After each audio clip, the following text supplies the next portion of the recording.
Hey everybody, welcome, welcome, welcome. I hope everybody is doing well tonight. This is our Missing Person Monday live stream that we do every week.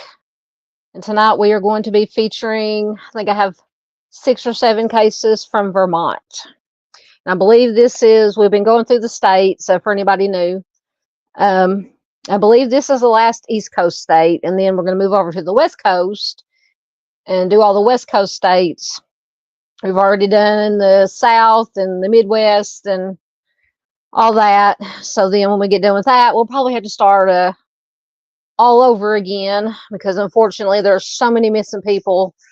It's just, we could do this 24/7 and not be able to feature everybody. But we do our best. And I feature on this channel, I feature mostly cold cases. Now I do my short videos that I do during the week. I do some more recent missing, but for the most part we cover some cold cases here. Not that I don't think that the recent missing are important, but there's so many awesome creators out there that just cover these newer recent missing. Sometimes these cold case missing just kind of get lost in the shuffle. So that's what we tried to do here. So before we go any further, I want to wish everybody, it is, if I can find my little graphic here, got too many graphics. Where's it at? Where's it at? It is Cinco de Mayo. So happy Cinco de Mayo, everybody. I don't know if whoever partakes in the drinking, have a drink for me. I'm not drinking anything tonight.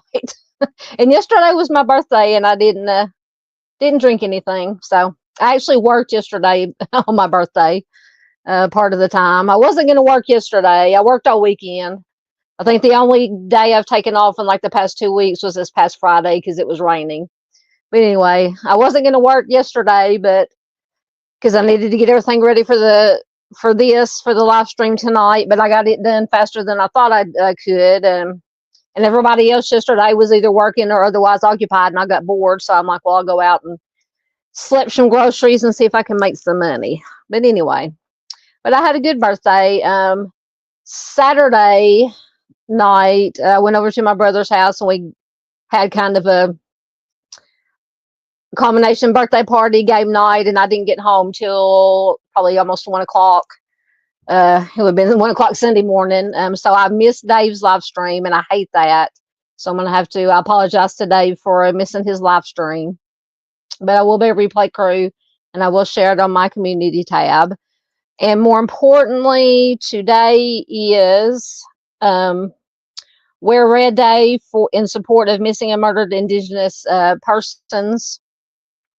And May is MMIP Awareness Month. So I believe I've already scheduled it Thursday night. I will be doing an MMIP awareness live stream, share some MMIP Thursday night at, I think I scheduled it for 8:30, around the same time we usually do these. So if you can be here, please be here. If not, replay crew is awesome. So I'm looking forward to that. So let's see who we have got here. Chris checked in earlier. Good to see you, Chris. Miss Lisa Joe checked in. Always good to see our Spice Girl. Oh, she's back. Our Spice Girl is back. Hello, Lisa Joe. Good to have you here. Patriotism is here. Good to have you here. Haven't seen you in a while. Chris is back. He said, what about Canadian provinces? We can do Canadian provinces. Absolutely. Absolutely. We can do that. Lisa Joe, you don't know what Cinco de Mayo is? May the 5th, in the simplest of terms, but it's a Hispanic Mexican tradition, Cinco de Mayo. Celebrate Cinco de Mayo and have some drinks, usually margaritas, although I can't drink margaritas anymore. Well, I can, but I can't, apparently I can't handle the tequila anymore. It just tears me up.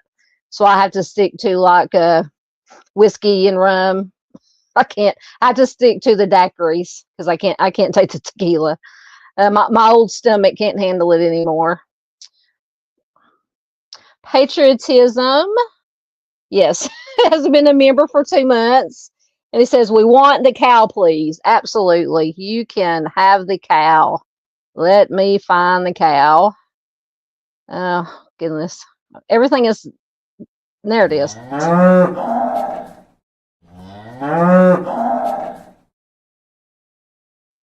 There is your moo cow. Thank you so much for being a member for 2 months. Appreciate it very much. Absolutely. Oh, so Lisa says she's white, but I grew up on the west side of St. Paul, which is a large Mexican population, so I used to always go to the festivities. Yes. Yes, the Cinco de Mayo. Oh, now Lisa said her YouTube just cut out. I'll be right back. It might be, my farm signal is very, very sketchy tonight, so it may be on my end. But we will do our best. We will do our best. Welcome, Kaleidoscope of Crime. It's a new name. Good to see you here. So did you ask about Canada because of me, Chris? Whatever the case is, we can do Canadian provinces. I'll have to find, if anybody can give me a good website to go to find Canadian cases, missing person cases, definitely you can put it in chat.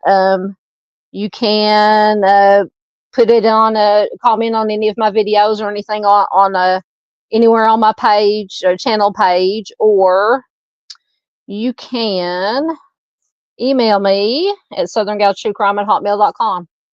Just let me know a good place to find, because I don't know. I'll have to look and see if the Trolley Project, because the basic information I use for my missing person Mondays comes from the Trolley Project, even though we all know it's a little bit sketch. That's why I always research and get supplemental news articles and stuff to go along with the Trolley Project information. Yeah, but just let me know when we can definitely do Canada.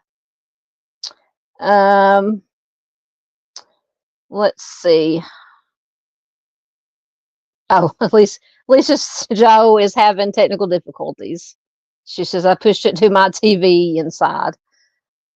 So it wasn't me this time. She says she hit a button by accident. So Chris says, no, I ask about it because of you and no one covers them. Like I said, I will cover anyone, anywhere. I will cover it. All you have to do is get in touch with me. If you're on Facebook, you can message me on Facebook Messenger, individual cases or just places. It doesn't matter. So apparently Miss Lisa Jo is having problems with her kiddo. Her kiddo is wreaking havoc. Excellent. Kaleidoscope says, I used to cover Canadian MMIWG cases. Excellent. Excellent. Okay, so so Chris says Kaleidoscope is a friend that okay, gotcha. Thank you, Chris. There's Miss Doodle, one of my favorite humans. Oh, and I have to show you, being that Doodle is here. Well, I was at work today. I saw something very interesting, and I shared this with my members on the community tab. But I wanted to show you guys a picture that I took today in the Walmart parking lot. Let me find it. I know I uploaded it. I just have to find it. It'd help if I go to my picture section. This was sitting in the Walmart parking lot. I hope you guys can see that. It's like a little scooter, but it's painted to look like the Mystery Machine from Scooby-Doo. And it is so cute. And so Miss Doodle, we were commenting back and forth. So me and Miss Doodle have decided that we're each going to get one of these and we're going to race each other around town or around wherever. So and I think this is actually maybe somebody, an associate that might work at Walmart, because I've seen that, either that or he shops there a lot, because I've seen this sitting there in the parking lot numerous times. But today is the first time I've actually had time, a chance to actually take a picture of it. But I just thought that was so cute. I loved it. So me and Miss Doodle, we're going back and forth. We were having fun with it on the community tab. Oh, goodness. But I would love that. I would love to have that. I love Scooby-Doo is probably my favorite cartoon of all time. Love some Scooby-Doo. All right, let's see. Hello again to Miss Doodle. Kaleidoscope says, nice to meet everyone. Nice to meet you too. You are welcome here anytime. And there's my buddy Mustang. Good to see you here always. Let's see. Yeah, Miss Doodle loved the Mystery Machine scooter. Oh, goodness. What are you not surprised about? Miss Lisa Jo says, I'm not surprised. You talking about me and Miss Doodle racing on our little Mystery Machine scooters? Oh, goodness. Oh, that would be cool. Lisa says one of you should do like an A-Team van or the DeLorean from Back to the Future. That would be cool too. We could have a whole collection. We have the A-Team van. We could have the Mystery Machine scooter. We could have the DeLorean. We could have Knight Rider. We could have the car from Supernatural. I can't think of what kind of car it is now. It's an old classic muscle car. We have the Ghostbusters car. Everybody can have a car. We can all race each other. That sounds like a winner to me. Yes, we do need biker jackets to race on our Mystery Machine scooters. Oh, absolutely.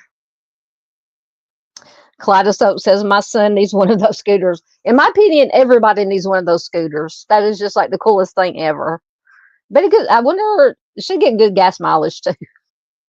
It's probably barely street legal, because I have seen, and I know it's a guy that rides it, because one time I saw him who was leaving, and it's like one of them little puttering, so it's probably barely street legal. So it probably doesn't go too fast. But anyway, Doodle says we need armadillo helmets also. Absolutely. Absolutely. All right.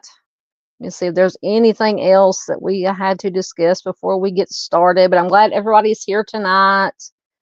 Like I said, for anybody new here, we do this every week, our Missing Person Monday live stream. And once again, for anybody just coming in, May is MMIP Awareness Month. So Thursday night at 8:30, I've scheduled a live stream to share some missing and murdered Indigenous persons. So we'll do that live stream Thursday. So excellent. That is excellent to hear. Chris says Kaleidoscope has a special needs son who is a very nice. Excellent. Excellent. Excellent. All right.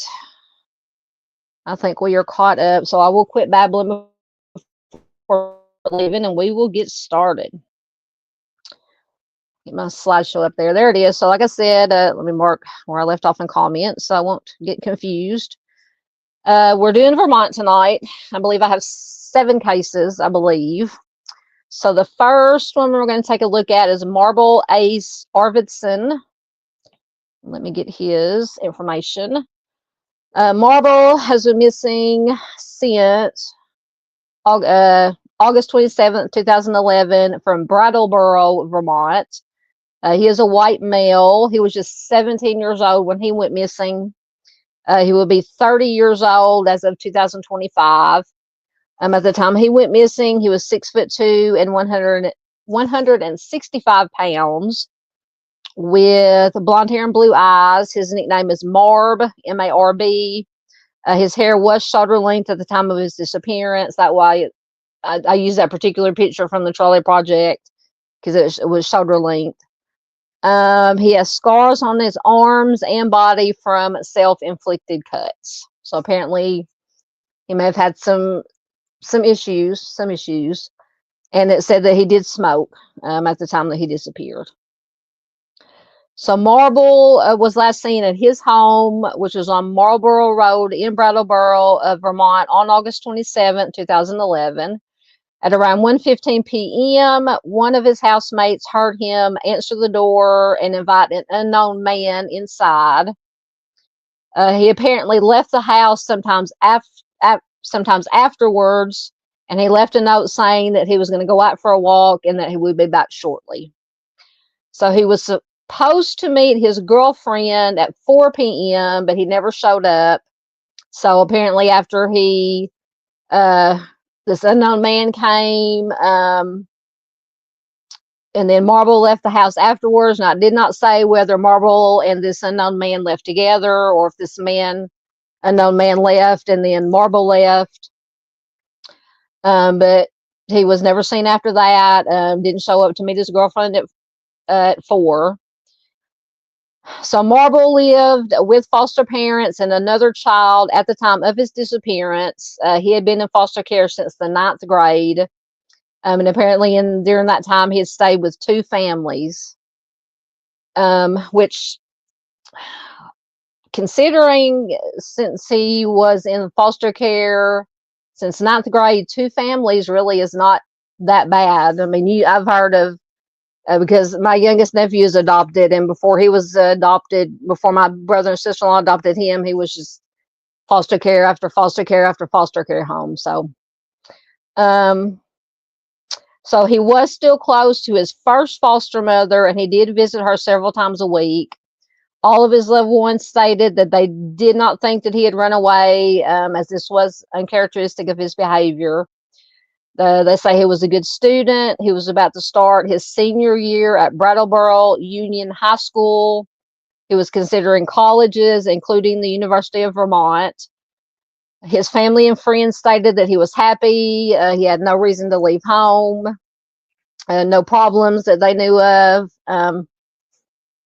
And I'm not saying that he did have any problems, but sometimes a lot of people, if they are having problems, they don't let it show. They keep it inside.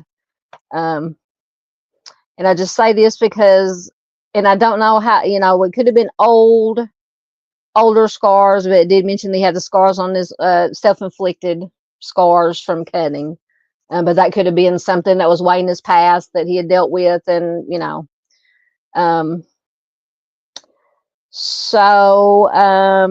his family and friends. So they said he was happy he had no reason to leave home. He did not have a cell phone at the time of his disappearance. So this was what, in 94. So smartphones weren't around yet, but we had those, Motorola flip phones. So they would not have been able to, since he didn't have one, to obviously track his location.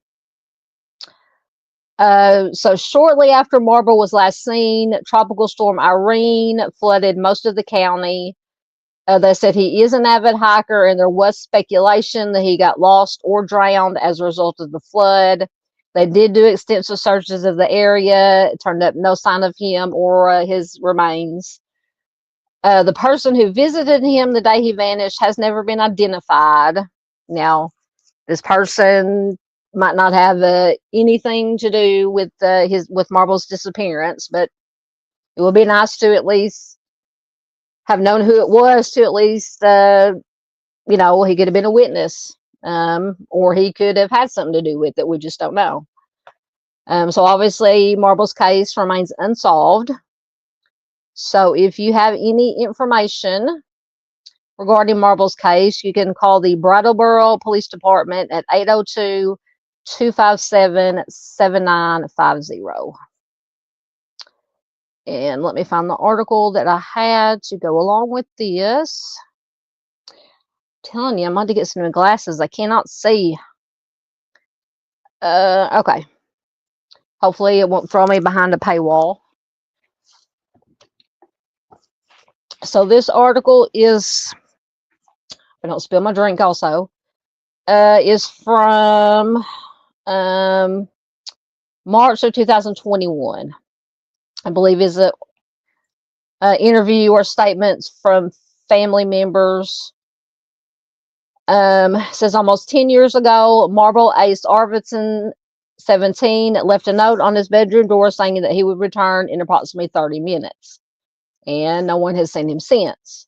At least no one who has shared information with Marble's family or the Brattleboro Police Department. Trish Kittredge, who is Marble's aunt, said, "We will not stop looking." Detectives with the Brattleboro Police Department are reviewing Marble's case with fresh eyes and requesting anew that the community share any information, even if it seems insignificant. We say this all the time, all of us. No bit of information, especially in these cold cases, is too small. Detective Lieutenant Jeremy Evans said that an absolute lack of strong leads makes Marble's case unique. According to Evans, in most missing persons cases, detectives have at least some leads, but apparently with Marble's case at that time, and as far as I know, up to this day, no leads whatsoever. Detective Lieutenant Evans says it was like just boom, and he was gone.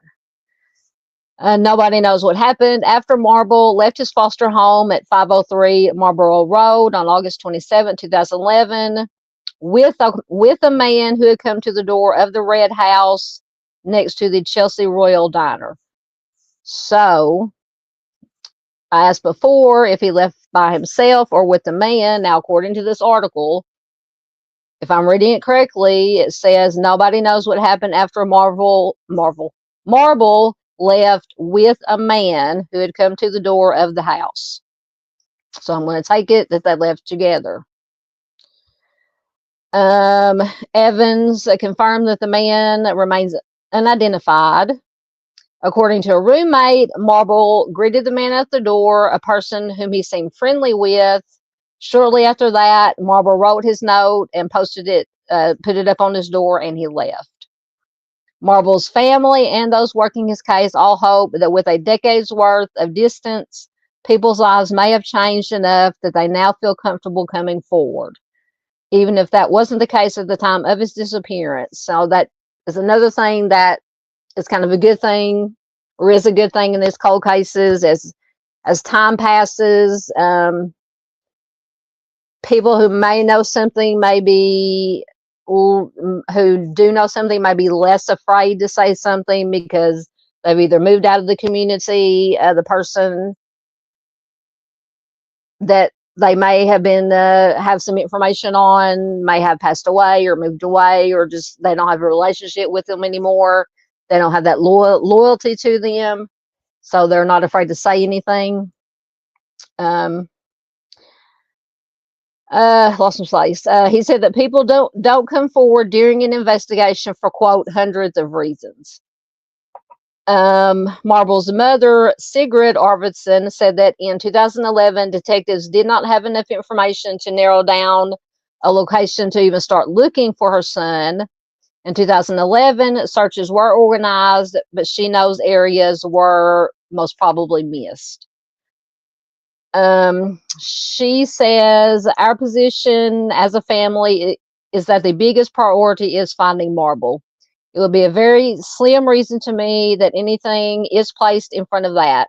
So justice is very much a distant second from finding Marble. Kittredge and Arvidson said that no one should assume that the police have all of the facts. His mom says if they haven't physically spoken to the police before or since, they should not assume that the information that they personally have is already known by the police. So if they think, hey, I have this thought and it's been running around in my head for 10 years, but I'm sure it's nothing, call the police. Once again, that's what we're saying about nothing is too small, especially if something about a case is just not sitting right with you. If it's a little nagging in the back of your head, say something. Say something. She goes on to say it's all of those little pieces that can be brought together that might bring a picture into focus. Absolutely. Kittredge would most like to speak to the man who came to the door. She says, I feel like if we could talk to that person, it would begin to figure out where he went on that day. According to the Federal National Missing and Unidentified Person, or NamUs, Marble's hair was strawberry blonde and shoulder length with blue eyes. Once again, he had several scars on his arms. He was 6 feet tall, 165 pounds, was last seen wearing a black fedora hat, which is probably, I'm just going to speculate, the same hat maybe, or one similar to the one he's wearing in the slide. A black button-down shirt and black pants. His family and police assume that he was wearing shoes, but though the NamUs listing says he was wearing black hiking boots, they can't be sure. Once again, Marble was a student at Brattleboro Union High School. He was looking forward to beginning his senior year. According to reports in multiple news articles at the time, he was dating and making plans for life after high school. We said earlier that he was supposed to meet his girlfriend at 4 p.m. that day. He never showed up. Once again, on the afternoon of August 27th, a roommate said they heard Marble answer the door. After a friendly exchange with the unknown male, Marble stuck a note on his bedroom door saying he was with, quote, the Gremlin Horde. And apparently that means with his friends at a party, and that he would be back soon. So I've never heard that particular phrase before. He then left with the person to an unknown destination and, quote, unknown means of travel, according to a profile of the case from the Vermont State Police. Marble left the house right before it started raining and then was away that night and did not return for what everybody assumed was his plan to get together with his then girlfriend. This is according to his mom. And when he didn't return, and it was assumed maybe he stayed somewhere else. Soon thereafter, the rain started falling as Tropical Storm Irene came up the East Coast and into Vermont. Despite and amid the chaos caused by the wind and the rain, which washed out roads, flooded homes across Windham County and the state, several searches were conducted for Marble. According to the Vermont State Police, several unconfirmed sightings of Marble have been reported, the last of which was in Brattleboro in April of 2012. But beyond those fleeting tips, no substantial leads have surfaced. Detectives are starting from scratch in an effort to find new information or leads. The team reviewing the case is completely new, and sometimes fresh eyes can yield fresh insights. That is true. Detective Sergeant Evans says, as a parent, I cannot imagine this, as in losing a child, having a missing child.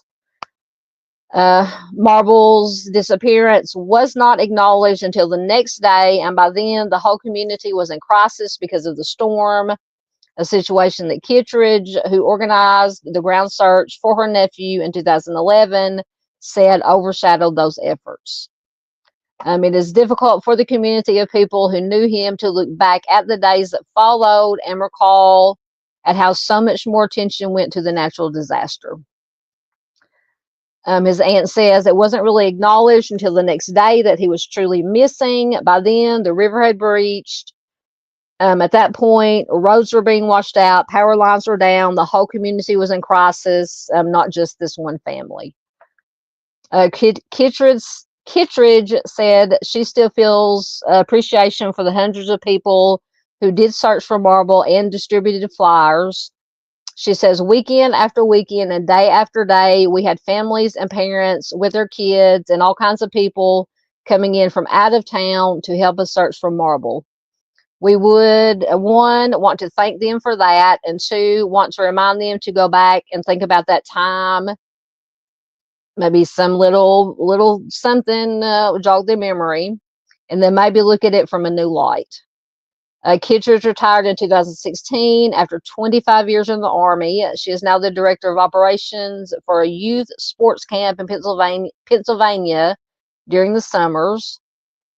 Arvidson, his mom, now lives in New Mexico, and said that she has heard rumors that Marble left the house wearing hiking boots. So there was the kind of confusion on whether he was wearing shoes, hiking boots, what kind of footwear he was wearing. She says she's not sure that that's accurate. She does believe, however, that he did not expect any trouble, anything nefarious to happen when he left.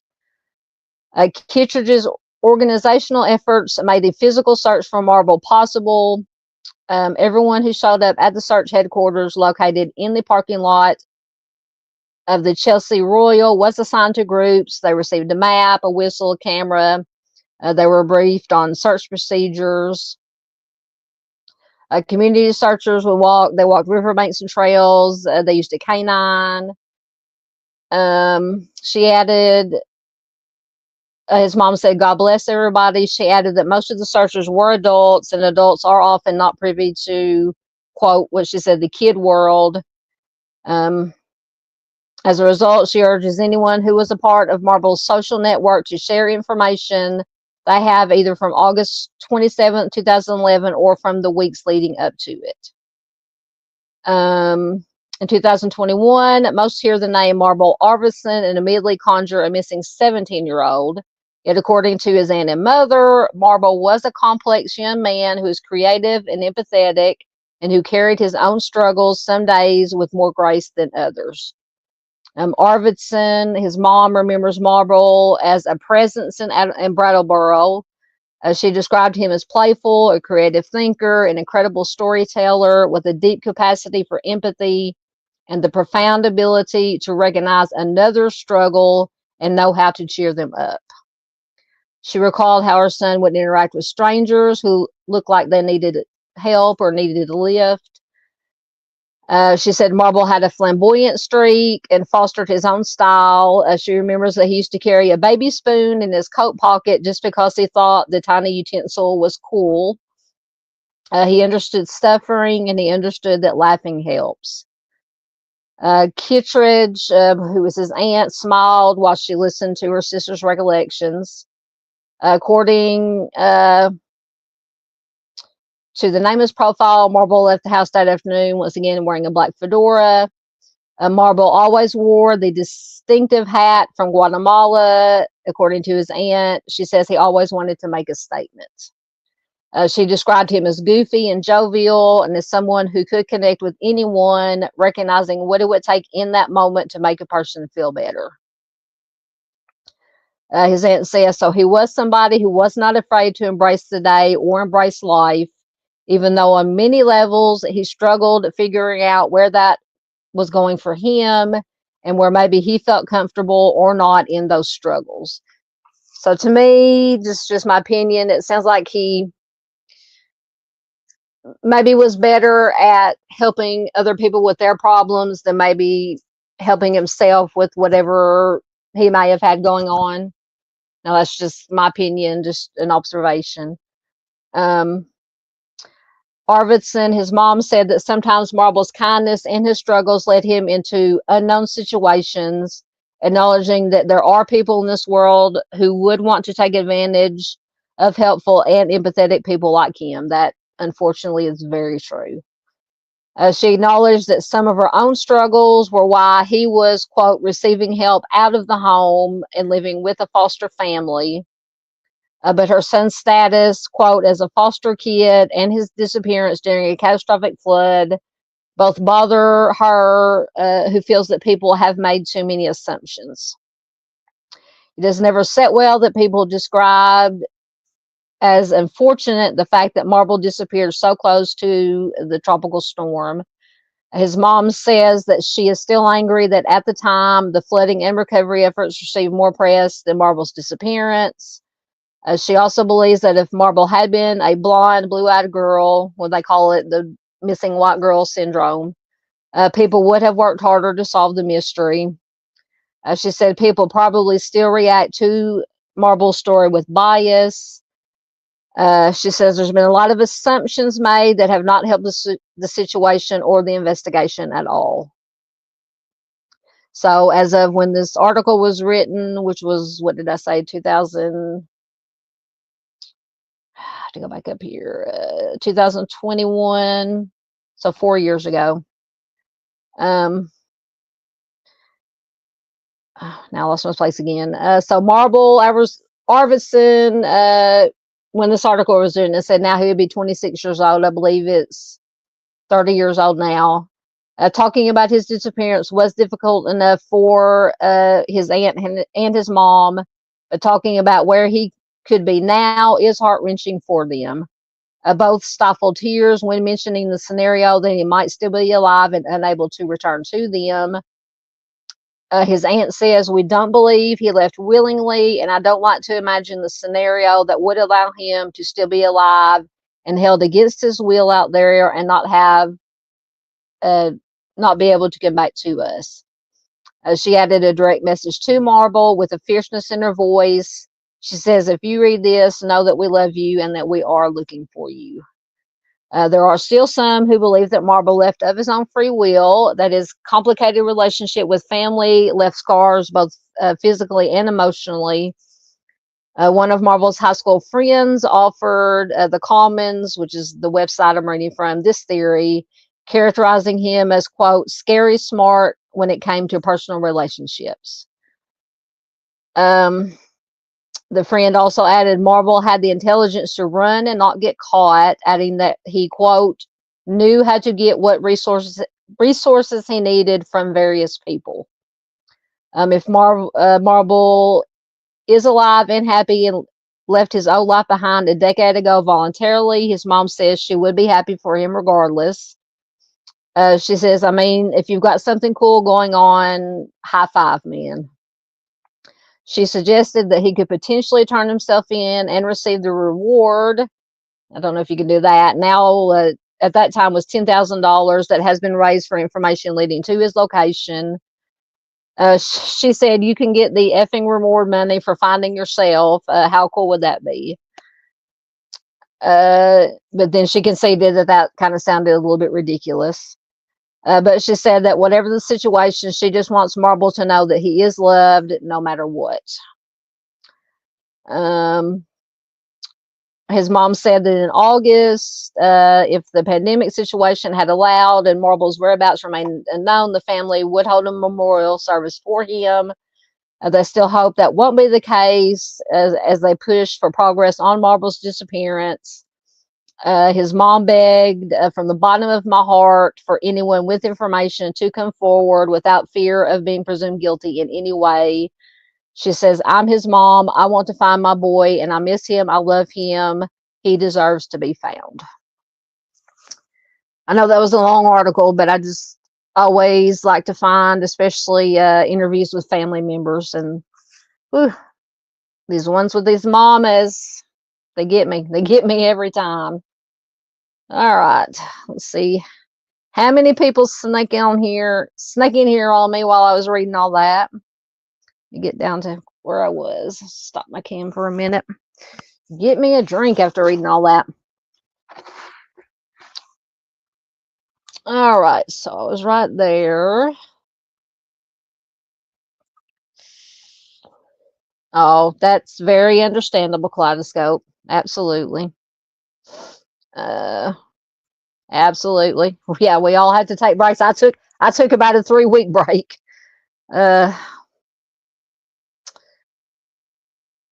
3 years could be a break. Who was it? Crimezilla in here the other night said she had taken a year break from her channel. Chris says he's seeing red flags on this case and thoughts and prayers for his family. I know the biggest question I have, if Marvel didn't leave willingly, which I don't know, I'm torn on this one. I mean, he could have just, he'd been in and out of foster or in 2 foster homes. Sounded like he might have had some issues going on, which is, understandable. He could have left willingly. But I would want to know more about this unknown man that he apparently left with. Because after that, he was never seen again. I'm not saying that this unknown man had anything to do with it, but I would definitely like to, or like for the police to be able to, at that time, be able to find him and talk to him. So I'll tell him hi back. Kaleidoscope said my son wants to say hi to everyone. Oh, goodness gracious. Hold on. I almost took myself out of the studio. Hello, hello. How old is your son? If you don't mind telling us. If you don't want to tell us, that's fine. But hello to him. Yep, absolutely. Tell him we said hi. Absolutely. Yep, everybody's saying hi. I know I'm so behind. Doodle said hi. Miss Lisa Joe said hi. Yep, Marble's family. I know. Just that his mama and his aunt. There is Mr. Josh Taposh. Hey, Josh, how are you doing? Good to see you, sir. Always good to see Josh here. See if anybody else has snuck in on me. Yes, Chris said Lisa Joe is a very smart, strong, intelligent woman. Absolutely. She's a little sassy. She's a little snarky. She's a little bitchy spice. And I mean that in the nicest possible way. We love Miss Lisa Joe. We love Lisa Joe.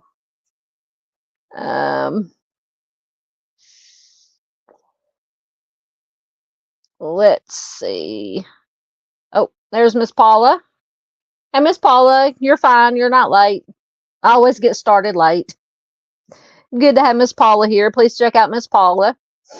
And any of our other friend channels. Arctic, Duchess, Mind the Monsters, Dave. I hadn't seen Dave. He's probably working. He may pop in here later and say he's listening and driving. Or he may be mad because I missed his live stream Saturday night. I apologize. Let's see. Kaleidoscope says my son grew up in foster care. I understand what his mom is saying. Yep. Like I said, my youngest nephew, before my youngest brother and sister-in-law adopted him, he was in foster care. Then he was actually adopted by a blood relative, and then bad things happened, and so we ended up with him. Thank goodness. We got him when he was 7 or 8, and he's 18 now. Wouldn't give the world for him. Like to pinch his little head off sometimes, as with any normal teenager. But wouldn't give anything for him. There's Junior Johnson. You still up, Junior? Good to have you here, Junior. Always good to have Junior. Paula says, do they have a suspect? Not that I know of. My only possible suspect person of interest would be the unknown man that came to the house. And apparently, if I'm interpreting the article I read correctly, that Marble maybe did leave with this person, possibly going to a party or something. What did they call it? He called it the gremlin hoarders or something, which apparently meant they was going to a party or something of that nature. But as far as suspects, they have no suspects, no leads, nothing. Because that article that I read from was the most recent article that I could find, and it was from what, 3 or 4 years ago. So, unfortunately, maybe somebody will, if they have any information or remember anything, maybe somebody at some point will come forward. So Josh says, apparently there were rumors about 2 boys beating him up. Okay, I did not know that. That's something. That's something, absolutely. So I wonder, I mean, it didn't say he was into any kind of illegal substances or anything. I mean, maybe he had a beef with somebody, or somebody had a beef with him about something. And maybe I'm just going pure speculation, which we usually don't do here, but maybe somebody had a problem with him, and this guy, that unknown man, came and got him out of the house, and they beat him up for some reason. Possible.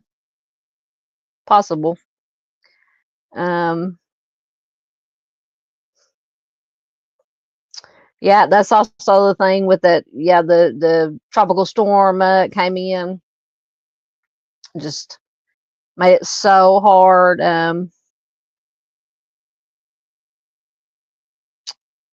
Oh, so your son is 27 but mentally 5. Oh, excellent. Yes, I believe, yes, his mother's name is Sigrid. So that's kind of, so Arvidson is the last name, so that would be kind of like Norwegian. What am I looking for? Something like that. Scandinavian, something of that nature.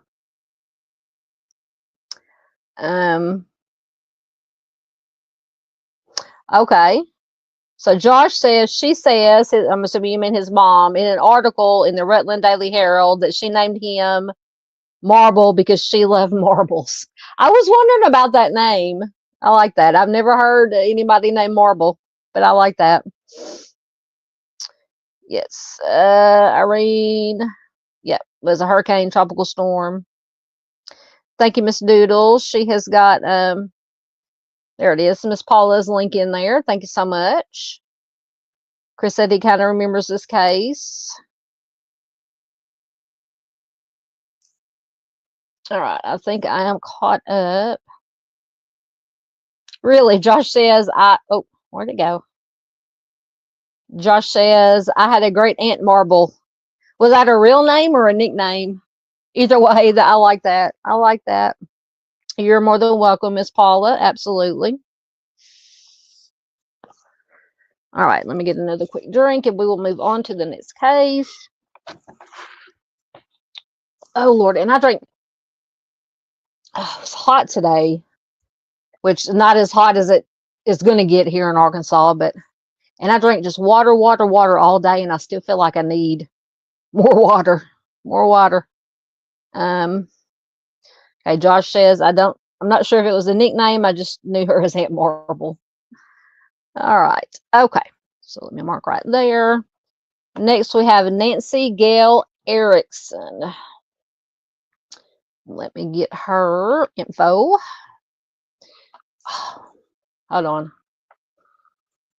I'm sweating. My glasses won't even stay on my face. All right.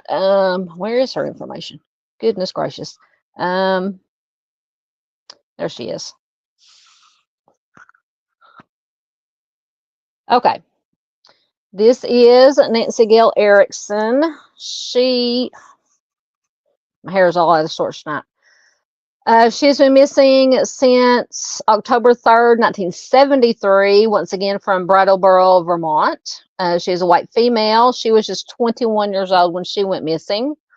At the time she went missing, she was 5'2" to 5'5" and 115 to 125 pounds with brown hair and brown eyes. Says she does have a history of depression, and she was previously hospitalized for that condition. So Nancy was last seen in Brattleboro on August 3rd, 1973. Excuse me. She had come up to Vermont from Florida, and apparently she was arrested for stealing a car. I don't know if that was in Florida or Vermont. I'm going to assume Vermont, because it says that she told the police that she only had 6 cents in cash on her, and she had been on her way to visit friends in the White River Junction area when her car ran out of gas. So Nancy was placed on probation for auto theft and sent to live in a halfway house in Brattleboro. Her family mailed her some clothes, but the clothes were returned, and they contacted the halfway house to find out why the clothes were returned. This was when they found out that she had checked out of the halfway house on October 3rd and never came back. And after that, she has never been seen or heard from again. So in 1985, which is 8 years after she disappeared, unfortunately, her father did pass away. It says he did leave her an inheritance estimated to be worth between $1,500 and $2,000. She never collected it. Unfortunately, her mother passed away 1 year later in 1986. But her siblings are still alive, and they hope for answers in her case. So this is why we do these cold cases. For one, the best case scenario is to find them alive and well somewhere, or if not, at least most of them still have family members that are looking for them, or their remains, to be able to get closure, to bring them home, give them the proper burial. So that this is why we do these cases. Lost my place again. So her siblings are still alive. They hope for answers in her case. They do not know why she was in Vermont or who she was planning to visit in White Junction when she was arrested. So that's interesting. She got a nursing degree at Corning Community College in New York, and she worked as a registered nurse at Tampa General Hospital. Prior to going to Vermont, her case obviously is unsolved. So if you have any information on Nancy's case, you can contact, once again, the Brattleboro Police Department at 802-257-7950. Let me see what else I had on her. If I can get it to come up, there it is. This article is from December of 2021. So once again, about 3 or 4 years ago. So it says, according to the National Missing to NamUs, there are more than 600,000 people reported missing. One is a woman who disappeared nearly 50 years ago in Vermont, and her family is looking for answers. It's not unusual for someone to come to the police with a report of a missing person, whether that be a friend or a loved one. But for Brattleboro Detective Lieutenant Jeremy Evans, who they also talked to in Marble's case, this missing persons report he received was different. He says, in May of this year, Michael came to the station to ask if we had found his sister. Sorry, I'm getting swatting ads. Evans recalled the time Nancy's brother, Michael Erickson, came to Brattleboro to ask about her. He said no one had heard from her or seen her since she checked out of a halfway house 48 years ago. We have her through the fall of 1973 here in Brattleboro in Vermont, in the Windham County area, but definitely in Brattleboro up until October of 1973. That's when she left the halfway house. And Evans says, and then there's nothing after that. Nancy Erickson was around 22 years old when she disappeared after an auto theft arrest in Bellows Falls. She came from Tampa, Florida, but how and why she landed in Vermont is part of the mystery her family wants to solve. Michael, her brother, says we have no idea why she went to Brattleboro or why she ended up there. It says some background on Nancy's life may provide some answers. She is one of 4 children, 2 brothers and 1 sister. They were born on Long Island. They moved to Elmira, New York when their parents separated. Nancy and her older brother Michael went off to college after graduating high school in Elmira. Her brother Michael says she went on to Corning Community College when she got her RN degree. He says, I got married and went right on to Wilmore, Kentucky, Asbury Theological Seminary. Their mother, Rosemarie, remarried and moved to Tampa with the 2 younger children, Sandy and Kevin. Sandy recalled when Nancy moved in with them. She says after she graduated, she came to Florida and she was living with us, and she was an RN at Tampa General Hospital. The siblings said they immediately noticed a change in Nancy. They said that she was apparently, as an RN, one time she was treating a man who had a heart attack. She was giving him chest compressions, and she was doing it for some time, and he unfortunately passed away. And obviously, she took that really hard. I mean, I can just imagine. I'm not an RN, obviously, but I did do home health caregiving, and even just doing that, I had a lot of some of my clients that were on hospice and ended up passing away. And I can just imagine what nurses, hospice workers, because I did get to know a lot of the hospice workers when I was doing the home health caregiving. It just God bless anybody who does that. God bless them. Kevin said that Nancy would come home from work sad and mentally drained, obviously. He says, when Nancy was working at the hospital, I know that she would come home a lot of times very, very depressed. I think her job was absolutely impacting her mentally. Absolutely.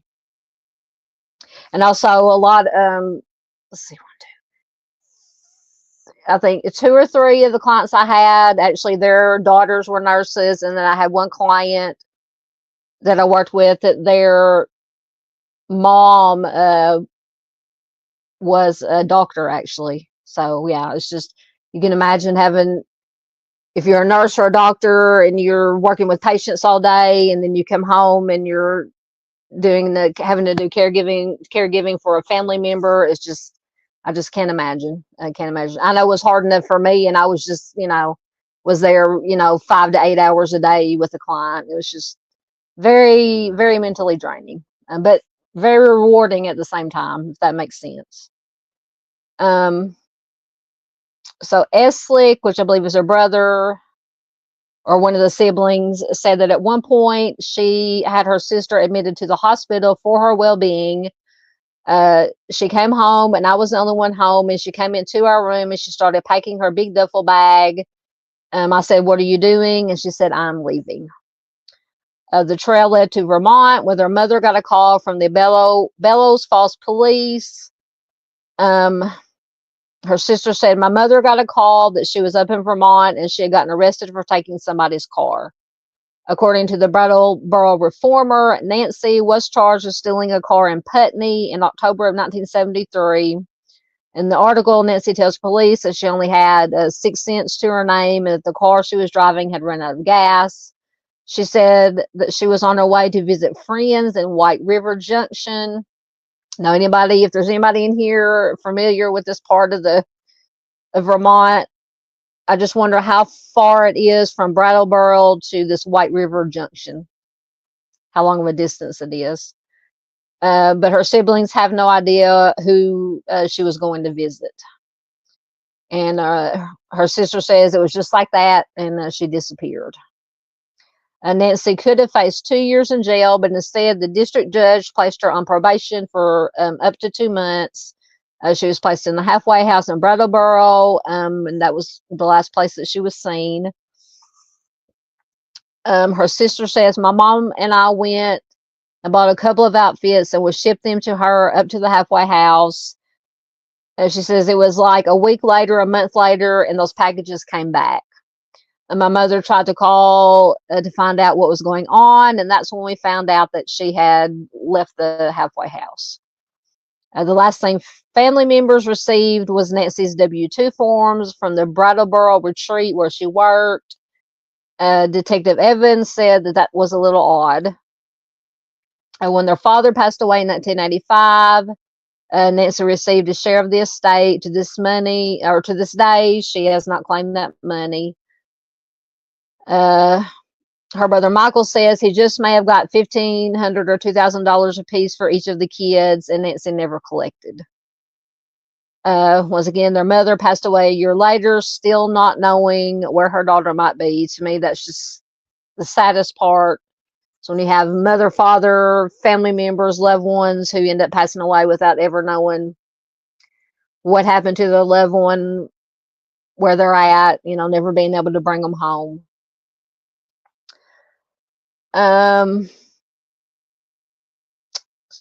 So their mother passed away, not knowing where Nancy might be. The family is still trying to figure that out. Her brother Michael said maybe she was just passing through on her way to go somewhere else. Apparently that was the end of the article. So apparently they don't know why she went to Vermont, if that was her planned final destination, or if she was just passing through going somewhere else. So what do you guys think? You think she just left willingly, or something happened? Best case scenario, and then just in my opinion, is for whatever reason, she just left willingly, just wanted to start a new life somewhere, and she's living happily somewhere. How old did I say she would be right now? Let me go back to, she would be, it'll go back. I don't know. See, she was 21 years old in 1973, so somebody will have to do the math for me. So she's 21 when she disappeared in 73. So she'll be, so that's been what? She would have to be in her, 70s or 80s? I'm probably not adding right. You guys can do the math for me. I'm horrible at math. All right. Let me see where I left off at. Yep. She disappeared in 1973. This might be the oldest case that we're looking at tonight. I can't remember. You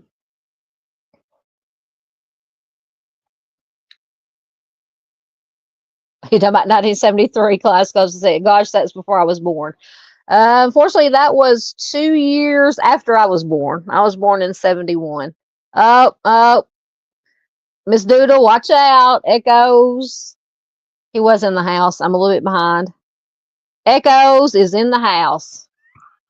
So who gets the honor of banning Echoes tonight? I'm kidding. For anybody who doesn't know, Echoes is Brian, is my brother, one of my brothers. But it's funny.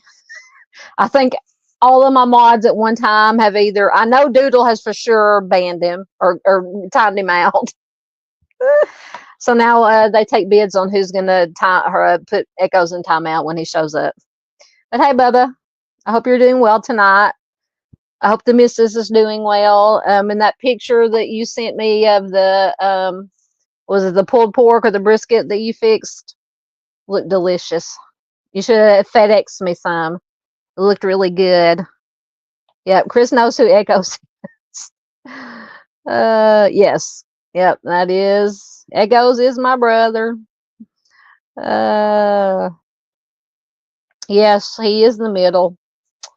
It's me, and then Echoes, and then our baby brother, Daniel. So I'm the only girl and the oldest, putting up with two brothers. But I wouldn't give anything in the world for either one of them. Yes, absolutely. Kaleidoscope says it always makes me sad when a parent passes without answers. I know. I couldn't imagine. I could not imagine. Miss Paula says, is it considered suspicious? I don't know. See, I'm torn on this one. That's why I ask you guys' opinion. Because she was, like I said, she was a nurse. She had lost this patient, and probably probably more than one patient, I'm assuming. It could be that she just, for whatever reason, just wanted to leave, start a new life, even though it would, not let her family know. So I don't know. I'm torn on this one. I'm torn. Usually I have kind of my own idea of if they left willingly or if it was something nefarious, but on this one, I don't know. I don't know.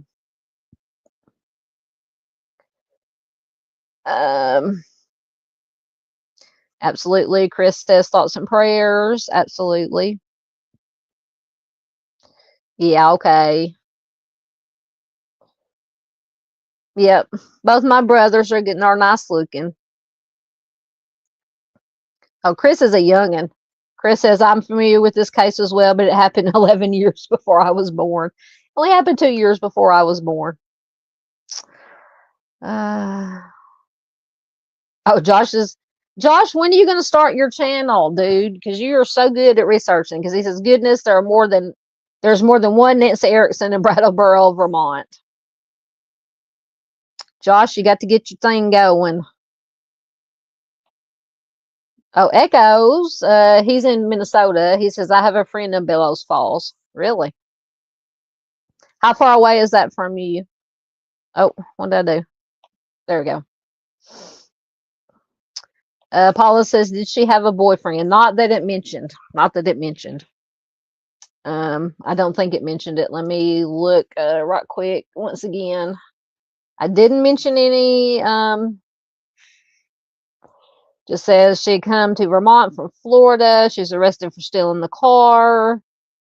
Now it says she was on her way to visit friends. Now it doesn't say anything about a boyfriend, girlfriend. It just says she was going to visit friends in White River Junction, which I'm still wondering how far that is from Brattleboro, which somebody probably already answered. I just might not have got down to it yet. Are you laughing at me? Are you laughing at Echoes? See, Doodle, you're going to have to get on the Mystery Machine scooter and chase down Echoes so you can put him in timeout. I might have to, I'll have to show Echo. Hold on. Just for shits and giggles. This is the scooter that Miss Doodle, Officer Enforcer Doodle, chases down our trolls with on her little Mystery Machine scooter. And me and her are gonna get matching Mystery Machine scooters and race each other around town. Oh goodness. And I'm not making light of all these cases, but sometimes you got to laugh a little bit to keep from crying. Let's see. Goodness gracious. I lost my place again. Oh, that's too far. Way too far. Let me see. Hold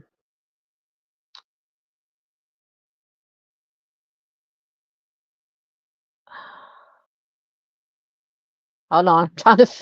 Trying to get back to where I was at. Okay, so I was there. Echo said he had a friend in Bellows Falls. Okay, the boyfriend. Oh, did Miranda put him in timeout too? I know he's been put in timeout many times accidentally. No, neither Chris nor Lisa Joe has put Echoes in timeout. Miss Barb, I haven't seen Miss Barb tonight, but Miss Barb volunteered to put him in timeout. Yes, I know that Vermont is a long way from Minnesota. But is this, what was it called? White Junction that she was going to? Where is that at? Is it in Vermont also? That's what I'm trying to figure out. Let me go back to the information. White River Junction. She was going to White River Junction. She got stopped, or she stole the car from in Brattleboro, Vermont. So is White River Junction also in Vermont? That's what I'm wondering.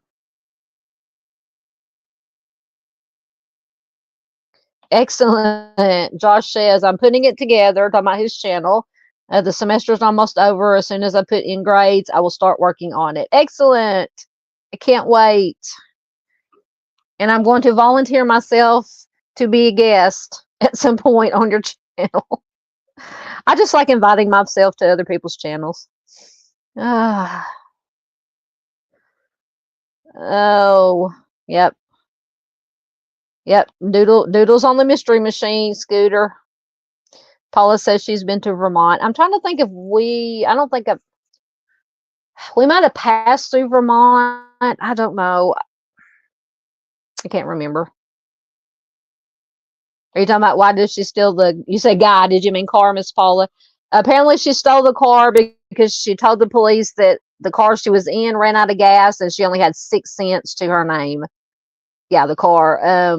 She only had 6 cents in her pocket, so she just stole a car so she could get apparently to this White River Junction. Josh says it seems there must be more to the stolen car scenario. I know it's. Oh goodness gracious! Almost into the live stream. To me, it would have been easier and safer. You wouldn't get arrested to ask somebody, "Hey, can I borrow a couple of dollars for?" Because this is back in what 1973. Gas was a lot cheaper than it is now. Can I borrow a couple of dollars gas money so I can get on down the road? Why was she just automatically steal a car to get where she was going? I don't know. That didn't make any sense to me either. Okay, so Chris says, you're talking about the White River Junction, says it's in Hartford, Vermont. So how far away is that from Brattleboro? I'm just curious. Oh, I do the same thing, Paula. I do the same thing. Oh, thank you, Josh. You're very sweet. And any of you guys are always invited up here too. Absolutely. Absolutely. All right. I think I'm caught up. Hold on one second.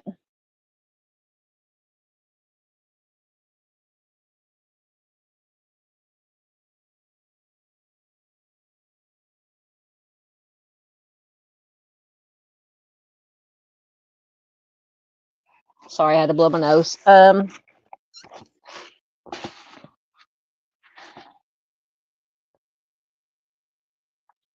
so it's about 30 minutes away. White River Junction is about 30 minutes away from Brattleboro. Thank you. So that's not. Oh, well. So Brattleboro to Bellow Falls is 30 minutes.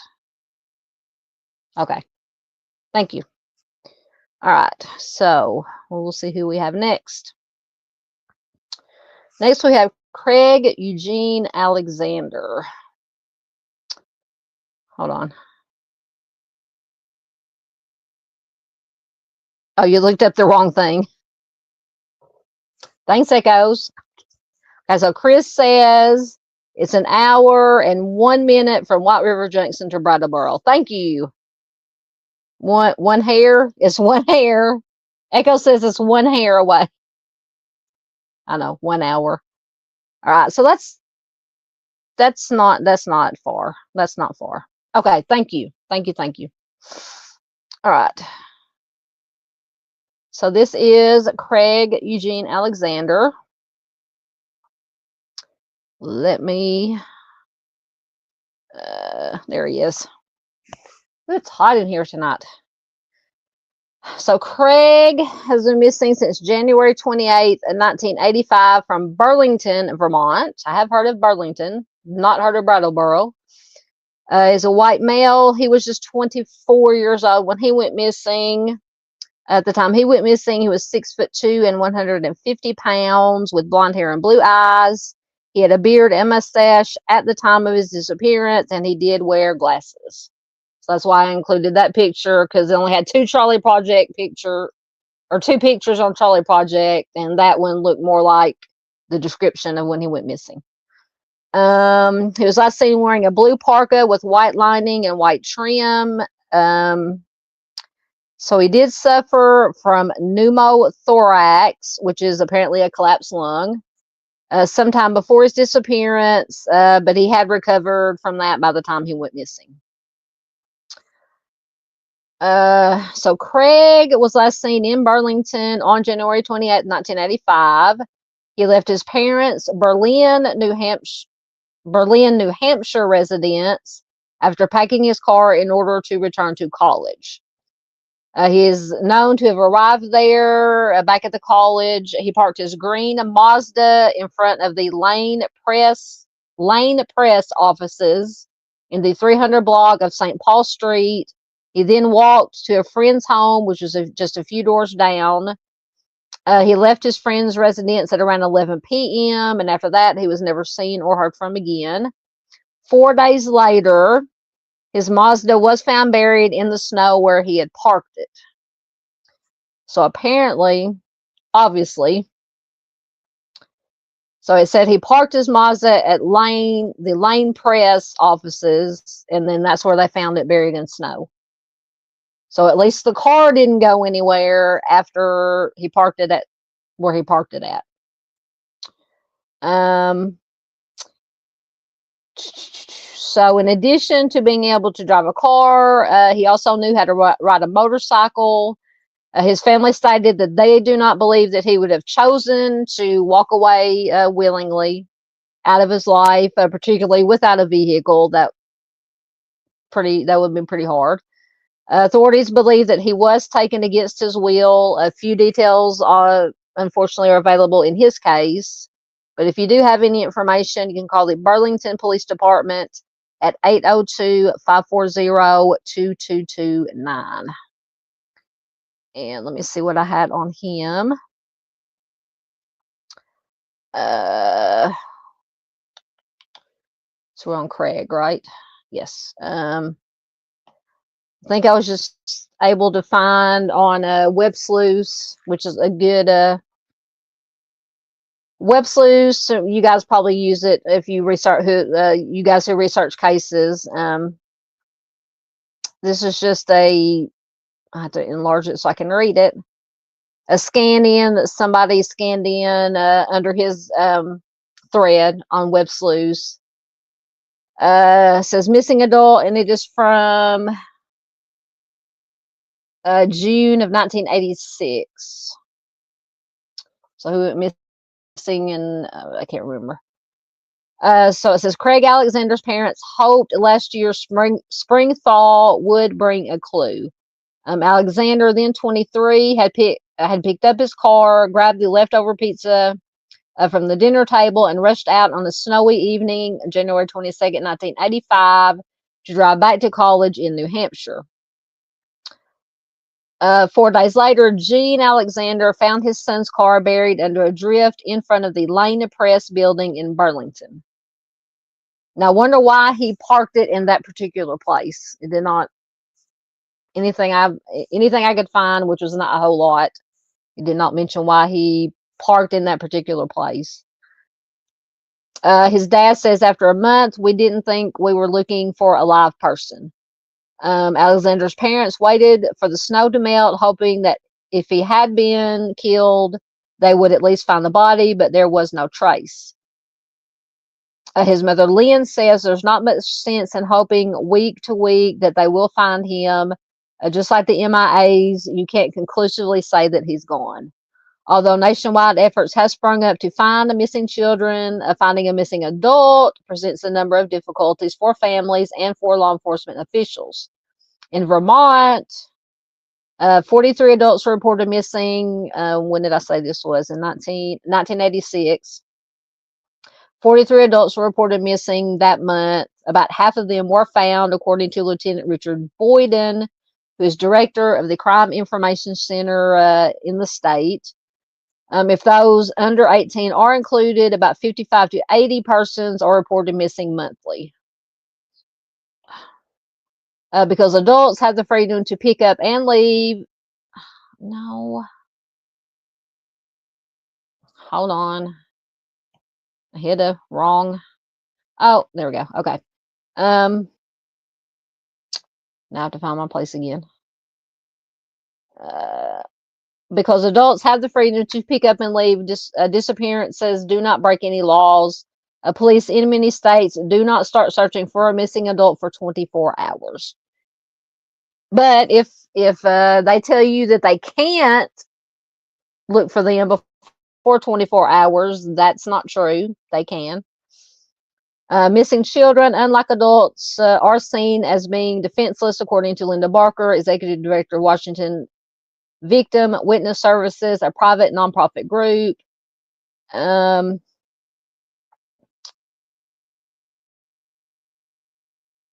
So she's just talking about missing kids. Says Burlington police usually start searching immediately for a missing person, adult or child, according to Criminal Division Commander Glendon Button. And when searching for Craig Alexander, as in most adult missing persons cases, police took into account his past history and any possible reasons for his disappearance.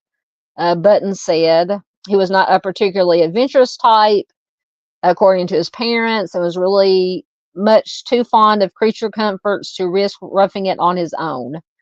The student, described as being 6 foot tall with blonde hair and a beard, would rather ride than walk and would never leave his, quote, wheels behind. Police put out a BOLO call to patrol cars. They filed a report with the National Crime NCIC computer and checked with friends and relatives. Police say it is easier for adults to disappear if they want to. Button said with an adult, they're more accessible to cash. We have to expand the area of the search. Police checked to see if any of the checks that... Oh my goodness. My computer's going wacky. Imagine that. Police checked to see if any of the checks that Craig had with him when he disappeared were cashed out of town. The advent of the jet age has meant that someone who wants to be missing, they can get on a plane and be anywhere within hours. Police become especially concerned when a disappearance is out of character. They go on to talk about another case, which is, I believe, is one of the ones that we're going to talk about later, Russell Bovit.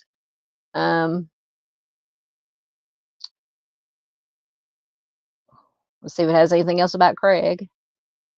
So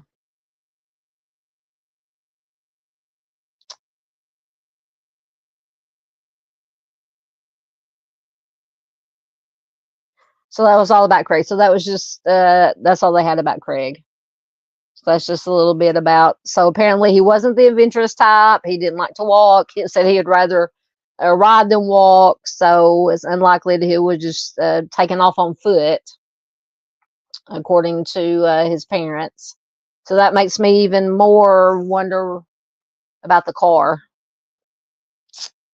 But as always, I would love to know what you guys think. I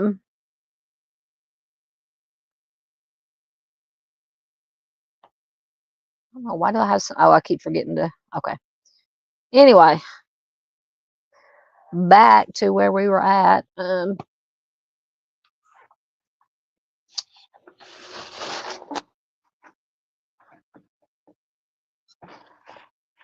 Yes, we will all be watching Mr. Josh's channel when he gets it going. Chris says Craig's case happened almost 1 year after I was born. Which college in New Hampshire? Let me see if it said. Let me go back to. I can find the Trolley Project information. Let's see if it said.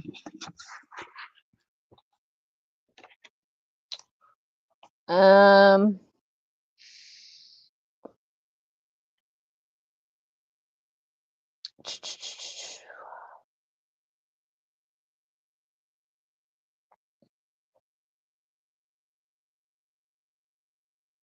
it doesn't say anything about college. Let me go back to that article.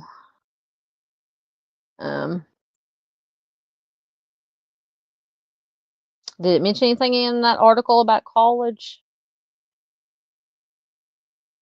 Let me see. 1 second. Oh yeah, so he was going. Yes, he packed up his car and he was going back to college in New Hampshire. It did not say which college, Miss Paula. It just said he was going back to college. It did not say which one.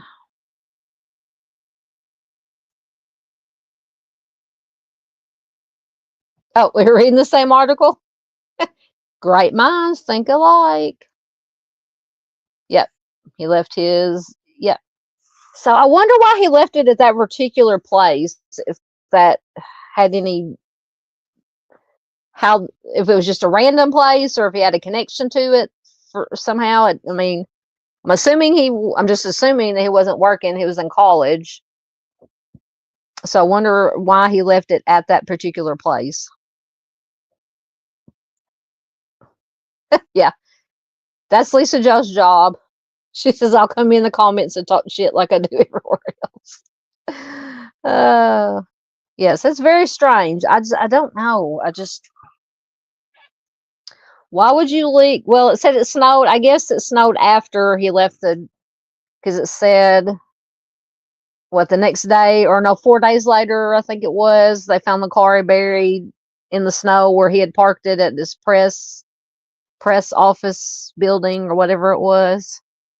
So did he get a ride with somebody? I'm just going to assume, I'm just once again speculating and assuming, that said he didn't like to walk. He got a ride with somebody somewhere. I don't know.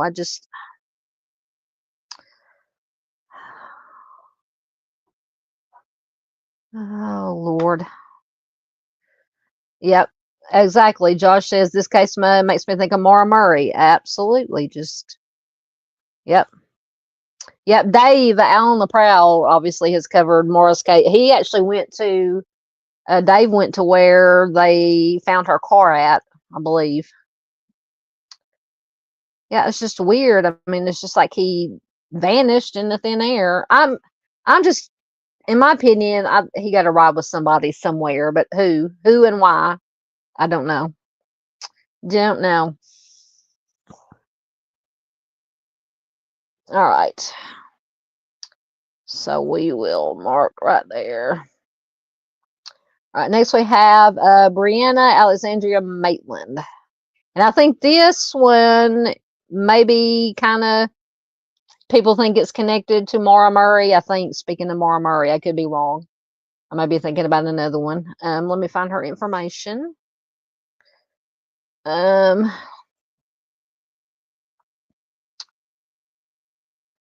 So Brianna has been missing since March 19th, 2004 from Montgomery, Vermont. She's a white female. She was just 17 years old. When she went missing, she'll be 38 years old as of 2025. At the time she went missing, she was 5'3" to 5'5" and 105 to 118 pounds with brown hair and hazel eyes. She has a faint scar extending from her left eyebrow to her forehead. Her left nostril is pierced. She wore a small ring or stud in it at the time of her disappearance. And I don't know. I don't think the picture I used.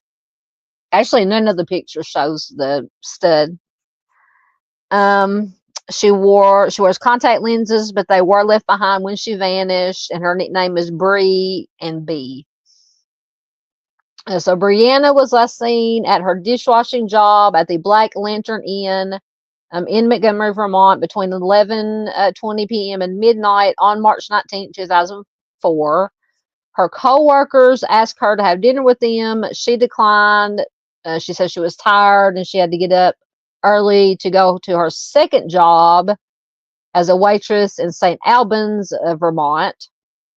She left work and was supposed to go home to where she lived with a friend in Sheldon, Vermont. So once again, I don't know how far between the distances between all these places. She never arrived, and her friend assumed that she had moved back in with her parents and brother in East Franklin, Vermont. The friend called Brianna's parents on March 23rd, found out Brianna wasn't there, and reported her missing. Brianna's vehicle, which is a pale green four-door 1985 Oldsmobile sedan, was found abandoned on March 20th off of East Berkshire Road and Route 118 across Dutchburn Farm Road, which is about a mile outside of Montgomery, and it was parked partially inside an abandoned barn, which is very strange, obviously. Two of Brianna's uncashed paychecks were on the front seat of the car. She also left behind all her clothing, her medicine, her driver's license, makeup, contact lenses. So to me, this has nefarious written all over it. Because you don't leave behind a woman. If a woman who carries a purse does not leave her purse behind, does not leave clothing, medicine, driver's license, makeup, contact lenses, everything that you need. Some of her belongings are strewn on the ground in front of the car. More red flags. A woman's fleece jacket was found in the field near Brianna's car, but it apparently did not belong to her. The Oldsmobile had sustained minor damage. It apparently had backed into the building and punctured a hole in the wall. Investigators later came to believe the accident may have been staged. Police did not initially report the abandoned car to Brianna's mother, who is the registered owner. I don't know why they didn't do that. They noticed that Brianna's paychecks inside the vehicle and guessed that she was the primary driver, so they went to her place of work to try to find her and tell her about the car. The abandoned Oldsmobile and Brianna's disappearance were not connected until her disappearance was reported 3 days later.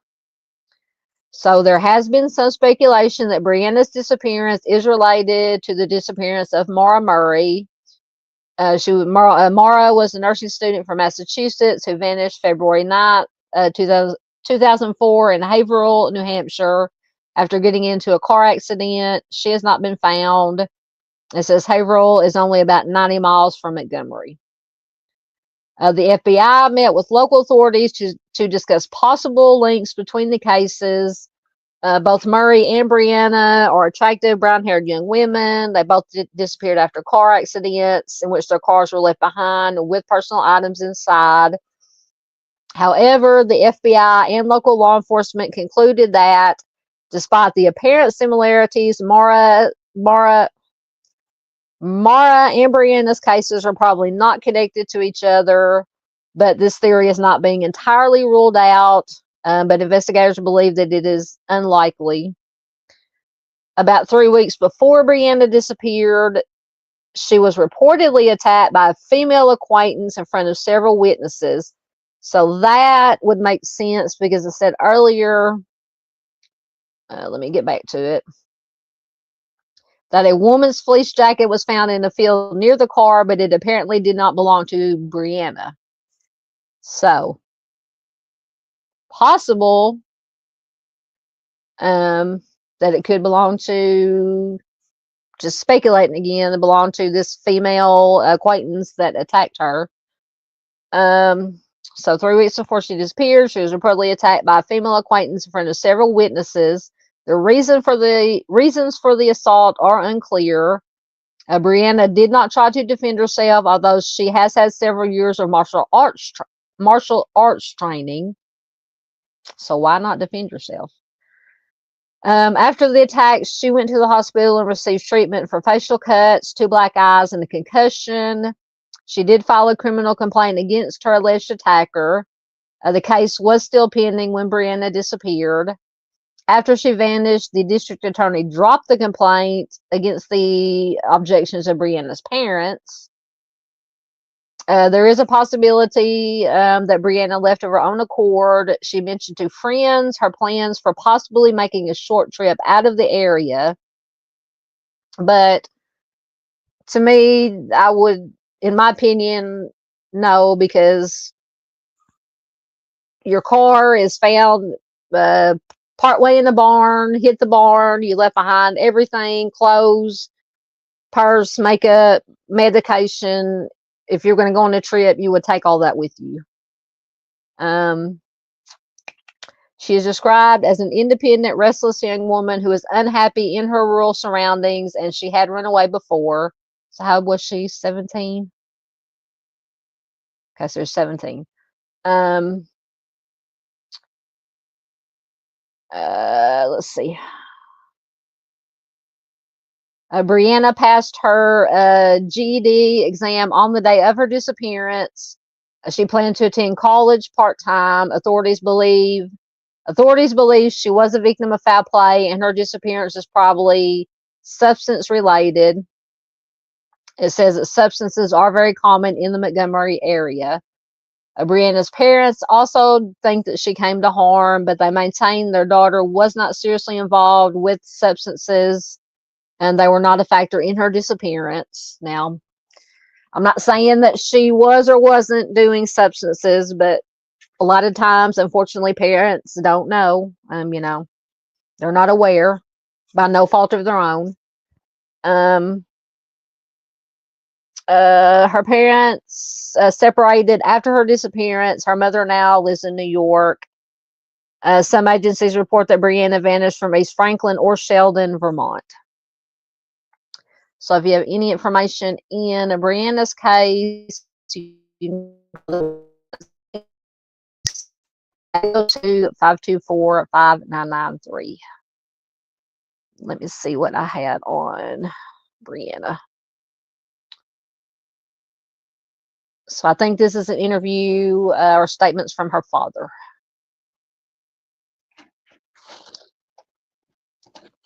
Sorry. Okay. This is from the New York Post. It is from fairly recently, from March of 2024. So about a year ago. So headline says, missing Vermont teen's father suspects, quote, some kind of struggle before she vanished 20 years ago. Well, in my opinion, that's kind of fairly obvious. Or it was staged to look like a struggle. Let's see if I can get rid of these ads. Hold on. No? Okay. Oh, come on. Okay. Brianna Maitland was eager to get some rest after her shift washing dishes at an upscale Vermont inn on the evening of March 19, 2004. She had an early morning shift the next day, working at a diner, and had to get back to her friend's house where she was staying at the time to get some sleep. The 17-year-old had spent the last year or so couch surfing with different friends instead of staying on her family's solar-powered homestead. Maitland's co-workers saw her leave the Black Lantern Inn in Montgomery in her 1995 Oldsmobile 88 that evening on March 19th, but she never made it back to her friend's house. Later that evening, authorities found her vehicle crashed backwards into an abandoned farmhouse located in a rural area near Route 118, about a mile from the Black Lantern Inn. So it's only a mile away. Okay. But Brianna has never been found.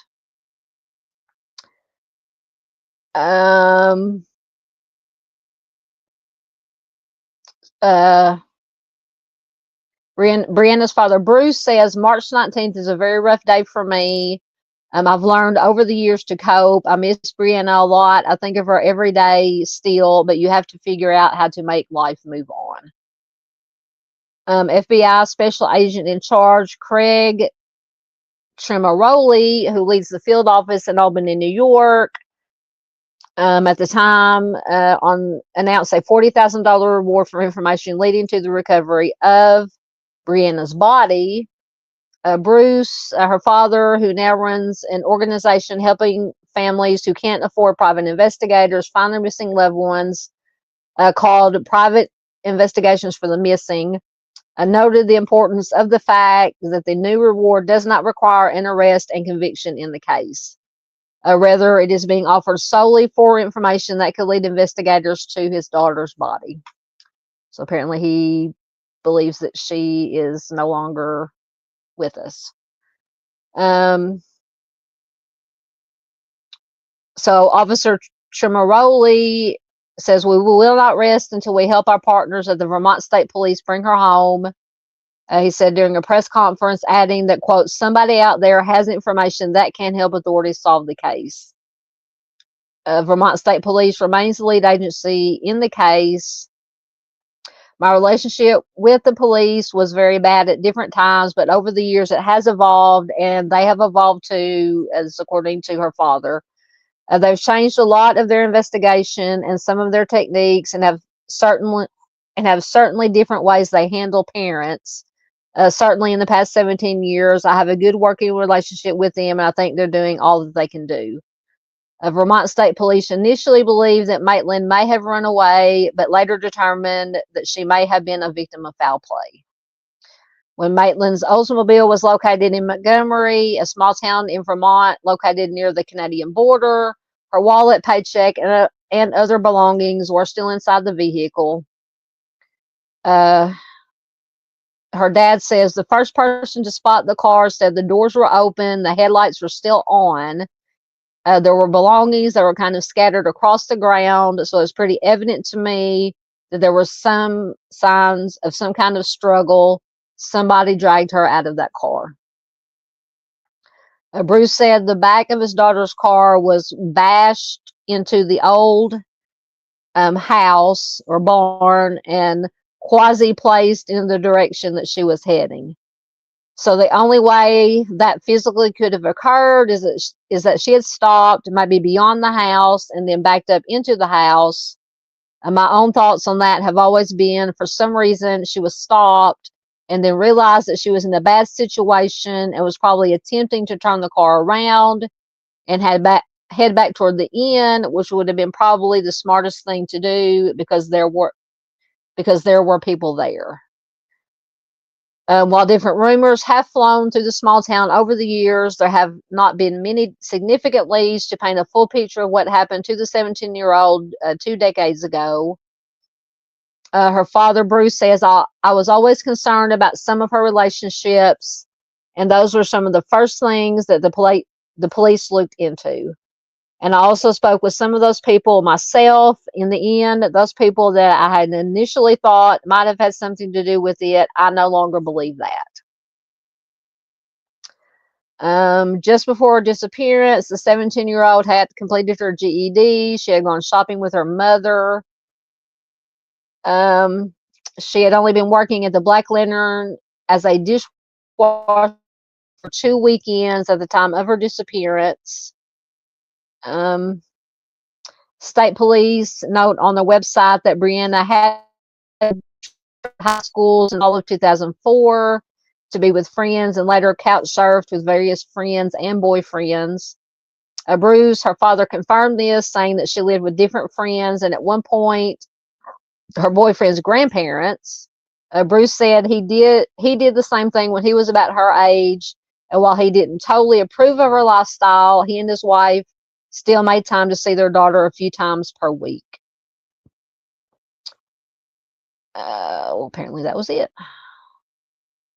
And Bruce said Brianna was always a fiercely independent person, and they did start a Facebook page titled Brianna Maitland Missing Family Page.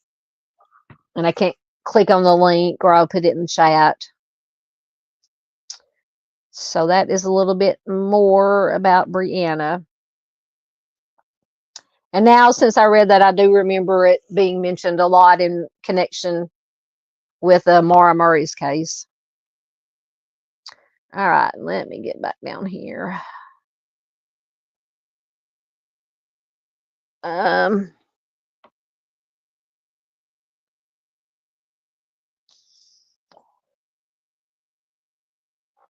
Oh, I think I went too far. Oh, there it is.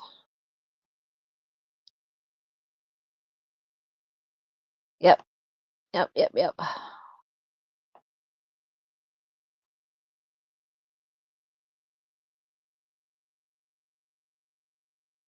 Okay, so going back to Craig. Okay, Craig. Josh says later learned that Craig had stopped to visit a friend at 325 St. Paul Street, 4 buildings down from where the car was found. The friend he visited stated that Craig had left his home at around 11:30 p.m. So I wonder why he left. I'm still wondering why he left the car at that where he left the car, unless there was not parking at the building that his friend lived at. I mean, I don't know. That's what bugs me the most about this. I mean, besides the fact that Craig is missing, is why did he park the car there? I don't know. All the pictures of the trolley project that were on the trolley project and that I could find, it did not show her have any pictures of her with the nose ring. I don't know why. Okay, so Josh says that the barn in Brianna's case is no longer there. I wonder, did it just fall down? I wonder if they have it torn down. Okay, Josh says he was reading an article in the Burlington Free Press about a sighting at a casino 2 years later. You talking about Brianna? Interesting.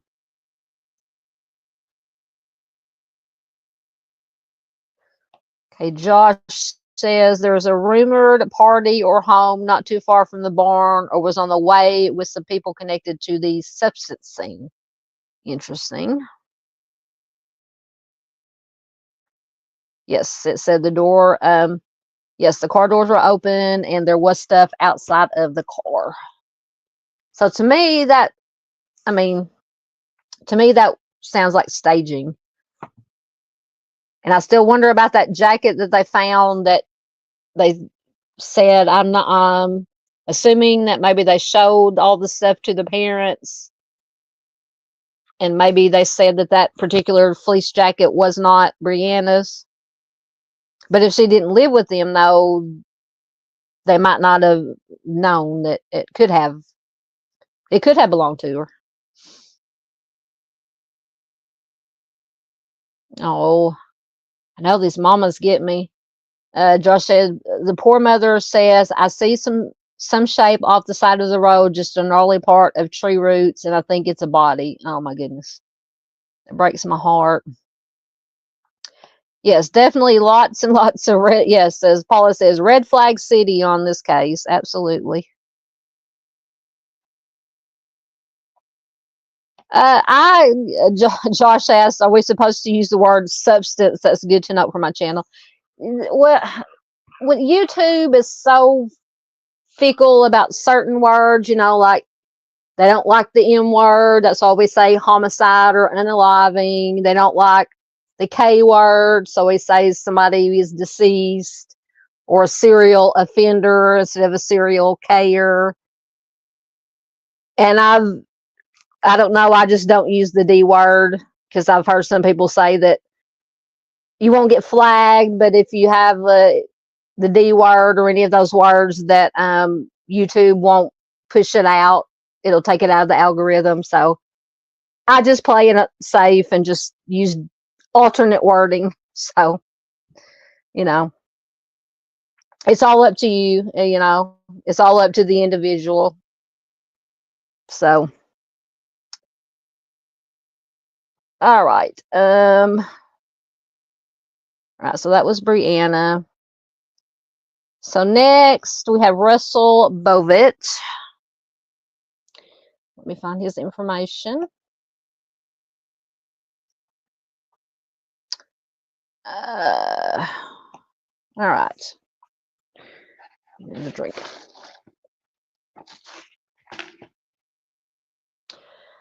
So Russell has been missing since May 6th, 1986. Is today the 6th? No, tomorrow's the 6th. From Walden, Vermont. He's a white male. He was 30 years old when he went missing. He'll be 69 years old as of 2025.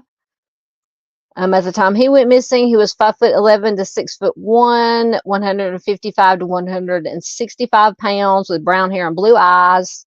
It says he may have a mustache, and in both the pictures on the Charlie Project, he has a mustache. It said he had bleeding warts on both of his hands at the time of his disappearance. He has a surgical scar at the base of his spine as a result of a polytoid cyst removal. His nickname is Russ, and some agencies refer to him by that name. So Russell was last seen on his dairy farm, which was called the Last Resort Farm in Walden, Vermont. Two acquaintances saw him watching television in his house at approximately 9 p.m. on May 6, 1986. It is not believed that he was carrying any kind of ID or jewelry with him at the time. Russell has never been heard from again. He was missed when he did not show up for an 8 a.m. appointment the next day. He was supposed to talk to a real estate agent about purchasing a condo in Stowe, Vermont. His disappearance was reported to police on May 11th, which was 5 days after he was last seen. The day after he vanished, his light blue 1974 Renault was found stuck in the mud on a dirt road approximately 4 miles from his residence. An acquaintance of Russell found the car and stated it did not appear as if anyone had made a serious effort to get it free from the mud. There was no sign of Russell anywhere near the vehicle, and none of his personal belongings were inside. So get your red flags ready. Blood was found in the trunk of the car and in the passenger side. Blood was also found on his mattress at the house, and the mattress had been turned over to hide the stains.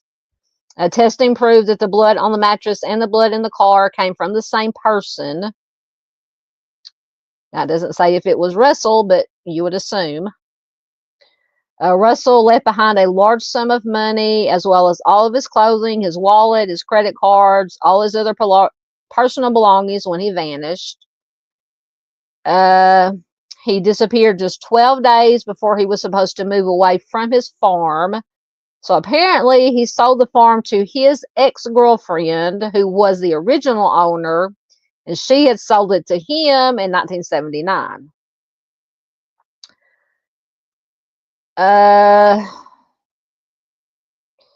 So there's a character named Garth Drew. He was convicted of the homicide of a man whose life was taken a few months before Russell disappeared. So apparently, while in prison, this Garth Drew told investigators that Russell's body had been placed in a U-Haul trailer and dumped in Lake Willoughby. So investigators searched the lake using a 2-man submersible. They found no evidence of any body or any U-Haul trailer in this Lake Willoughby. So this Drew fella, Garth Drew, was never charged in connection with Russell's disappearance. He was released from prison in 2001. So authorities do believe that Russell was the victim of a homicide, but they do not think robbery was the motive. His parents did hire private detectives after his disappearance. So apparently these detectives believe that Russell's life was taken by a man who passed away himself 3 months later, and that illegal substances were involved. But then it says Russell did not use substances or drink alcohol at the time of his disappearance. So I don't know then where they're getting that these private detectives say that the reason that his life was taken was because of substances.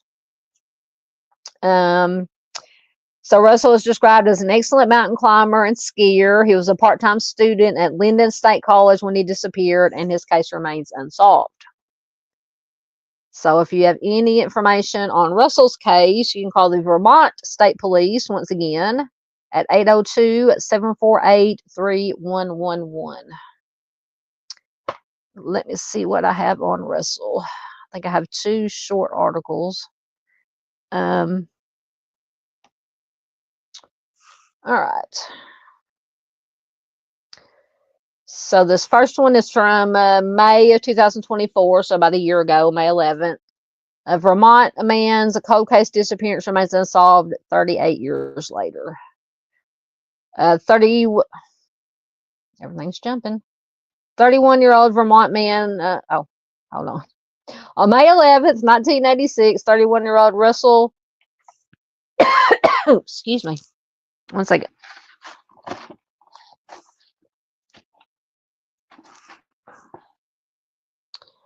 Um, 31-year-old Russ Bovit was reported missing by friends after not showing up for an appointment to buy property. The Walden, Vermont man's truck was later found stuck in the mud miles from his home. Blood was discovered inside. However, Bovit was not there. 38 years after Bovit went missing, the man's disappearance remains a cold case, and police are still searching for answers. Reports have been received that Russell was killed and dumped in a lake. However, nobody has been found. He remains listed as a missing person, according to a statement from Vermont State Police.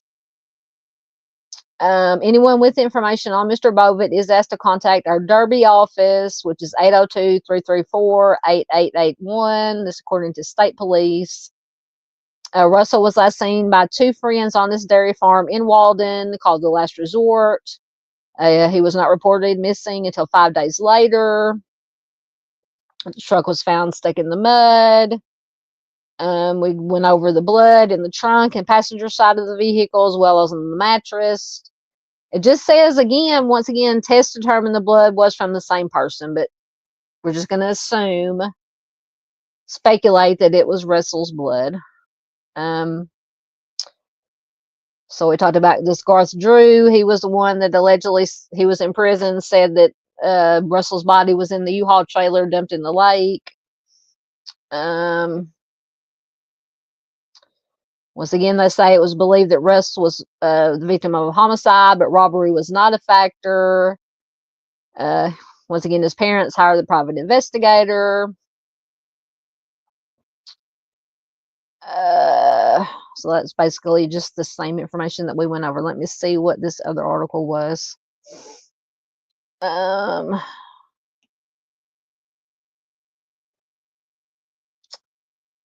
me see. Oh, it's from Web Sleuth. What was I going to read? I think it was something with his parents.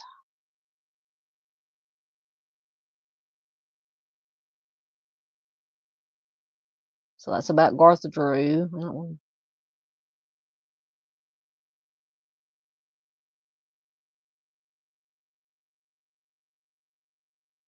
Okay, there's just a little article that somebody had put on the thread on Web Sleuth from May of 2004. They believe he was the victim of homicide. Parents still grieving over son who disappeared 18 years ago. His notepad yellowed with age. Robert Bovit at times didn't even have to flip through the pages to talk about May 6, 1986, and what has happened since. He knows it all by heart. Bovit has kept copious notes about that date and what may have happened, because that is the day his son Russ disappeared. He and his wife Carolyn, who live in Ridgewood, New Jersey, were in St. Johnsbury Thursday for the first time in 6 years. With tears welling up in her eyes, her voice quivering at times, Carolyn and Robert told how much it hurt to come back to Vermont, and specifically the Walden area. The Bovits believe that Russ was the victim of a homicide the night of May 6, 1986. His car, the light blue Renault, was spotted a day later stuck in mud. We went over that. 4 miles away from the Last Resort farm where he lived, on a back road leading to Coles Pond near the Walden-Danville town line. However, people living in the area near where the car was left abandoned did not report it to police immediately, because they thought it had been left by a drunk driver. When they realized no one was coming to retrieve it, they called the police. Once again, blood was found on the passenger side of the car as well as in the trunk. However, there was not any sign of Russ. Blood was also found on his mattress, which had been flipped to hide the stains. Lieutenant Leo Bichon, the Vermont State Police Troop B Criminal Division Commander, said there have been some leads over the years. The last, he believes, was about 4 or 5 years ago. Bichon said none of the leads have proved to be helpful to the investigation. He says it is an open criminal investigation. Any lead that comes in, we follow up on it. We hope to bring the case to a conclusion. The last time Russ was seen by anyone was about 9 p.m. on May 6th when he was watching television at home. Deborah Dawson and Randolph Wilson were the last to see Russ at the farmhouse that night. Earlier that day, he had been seen at Linden State College, where he was a part-time student.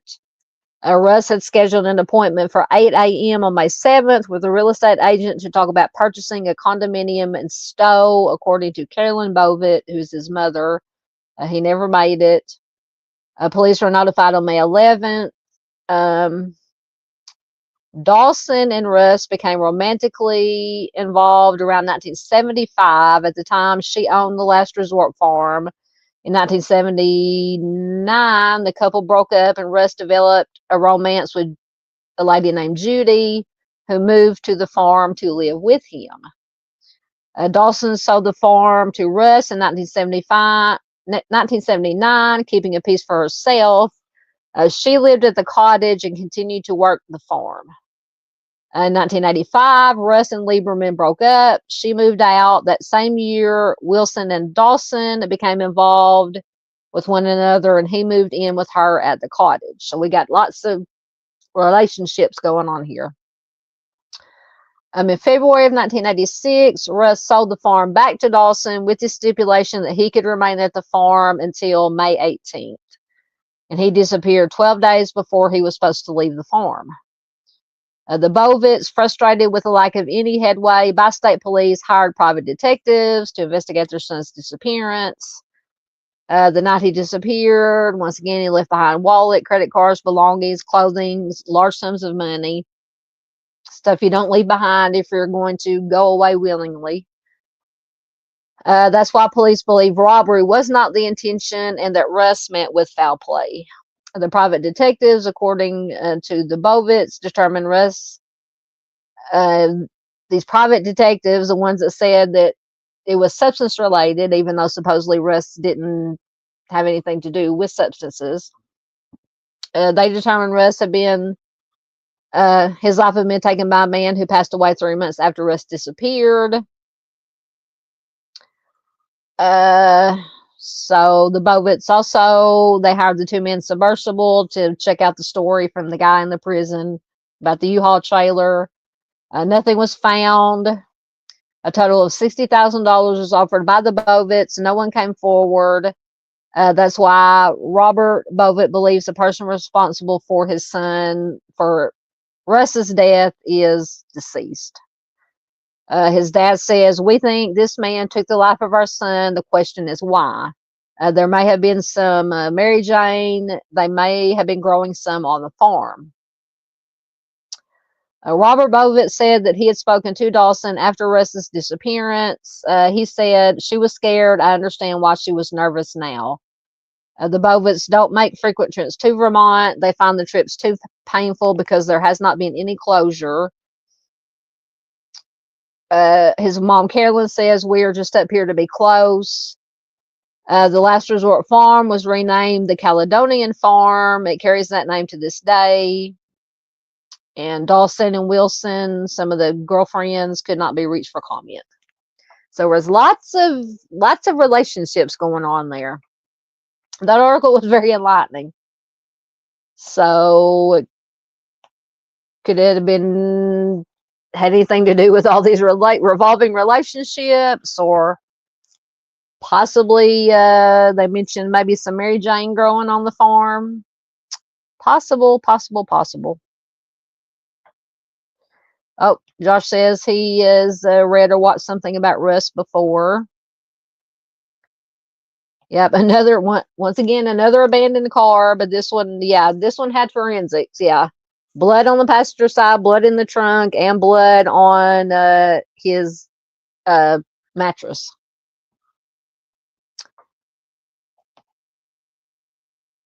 Josh says he's listening but doing chores before bed. Oh, all right. I think we just have a. Oh, goodness. Okay. We got to get going. Okay. We got a couple more. So we did Russell. So now we have probably the youngest one, Selinda Jean Winegar. Who are you talking about, Paula? Are you talking about Paula say, can he wear the jeans to work? Don't know what did it say what he did for work? He was in college. Was it? No, he wasn't in college. Hold on. Are you talking about Russell? Hold on.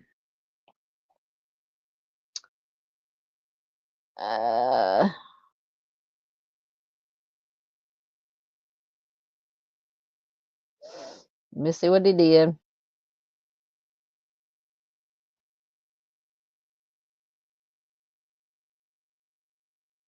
He was a part-time student at Linden State College when he disappeared. It didn't say anything about work, I don't think. Just that he lived at the on the dairy farm. All right.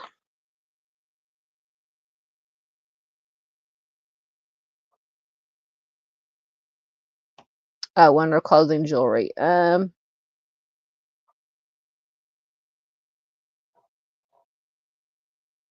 Oh yeah, he was last seen wearing possibly jeans or work clothes.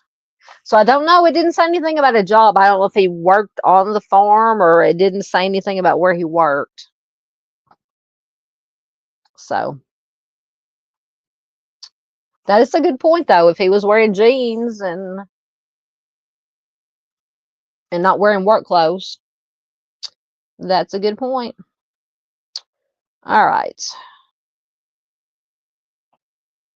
This is Selinda Jean Winegar. Let me get her information.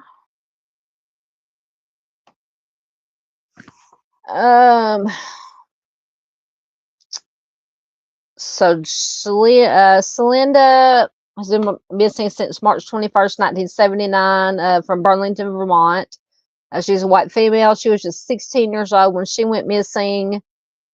She would be 63 years old today, and that smaller picture on the slide, his age progressed to 51. At the time she went missing, she was 5'3" to 5'4", 105 to 120 pounds, with blonde brown hair and blue eyes. Her ears were pierced, one time each. Her nickname is Cindy. She has a cross-shaped scar on her left ankle and a slight gap between her front teeth. So Selinda was last seen at her family's home in the 100 block of Forest Street on March 21st, 1979. She left home to visit a friend and never returned. Prior to her disappearance, she had fallen in with a bad crowd and began smoking Mary Jane. Her family, and Selinda in particular, had gotten threatening phone calls until the family got an unlisted phone number. After her disappearance, Selinda's family got an anonymous phone call saying that Selinda had been the victim of a homicide and that her body was in the Winooski River. So investigators never searched the river, but the tip was not verified. One of her sister's friends claims that she found a clump of blonde hair while fishing in the river in 1985. So I don't know, because Selinda disappeared in 1979, and I know hair can last, but so her friend claimed that she found a clump of blonde hair while fishing in the river in 1985. So investigators believe that Selinda probably ran away from home and did not meet with foul play. There were numerous reported sightings of her after her disappearance, and a relative claims to have seen her standing in the back of the church at her father's funeral in 1981. But none of these sightings have been confirmed. Selinda was a student at Burlington High School at the time of her disappearance. She is the youngest of 6 children in a Roman Catholic family. Her next sibling was 13 years older than her.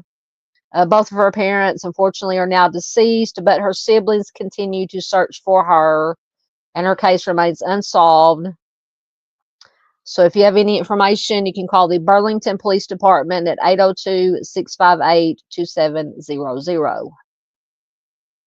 And let me quickly get these articles.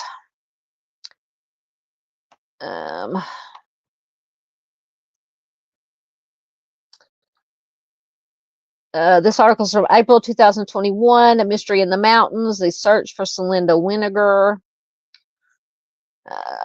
Maybe it's not too long. The disappearance of 17-year-old Selinda Winegar still has her sister in tears decades later. Her sister Sharon says, "It's hard. I miss her." The last time her sister or any other family members saw Winegar was on March 21st, 1979, as she walked up the stairs of her family home to go to her bedroom. Selinda's niece, Lisa, also remembers weird things happening at the home before Selinda's disappearance. Now, I don't know what weird things were happening at the home. Oh, well, it tells. Okay. So her niece, Lisa, says she and I were playing cards and gunshots came through the windows across the Winooski River because we lived on the edge of the river. Then the phone call that Sharon McGarry remembers their mom answering right after Selinda's disappearance. She got a phone call saying that if you want your daughter, she is in the Winooski River. We went around looking, but we never heard anything. But here's where it gets so strange. Some people tell the family that they've seen Selinda around in Burlington. Even though it's been 42 years, McGarry still has a tinge of hope that she will see her sister again someday.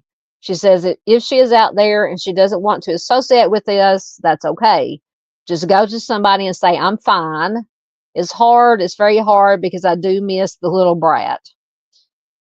So once again, if you have any information regarding Selinda's disappearance, contact the Burlington Police Department.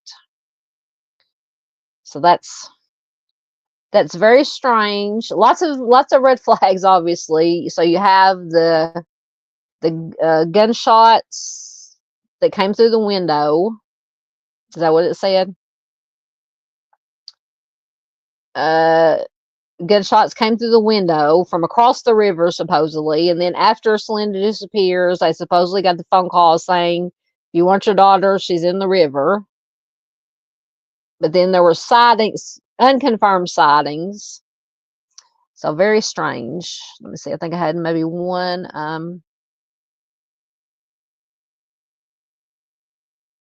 maybe another short article. This one is from March of 2024. Decades after Vermont teen Selinda Winegar went missing, case remains cold.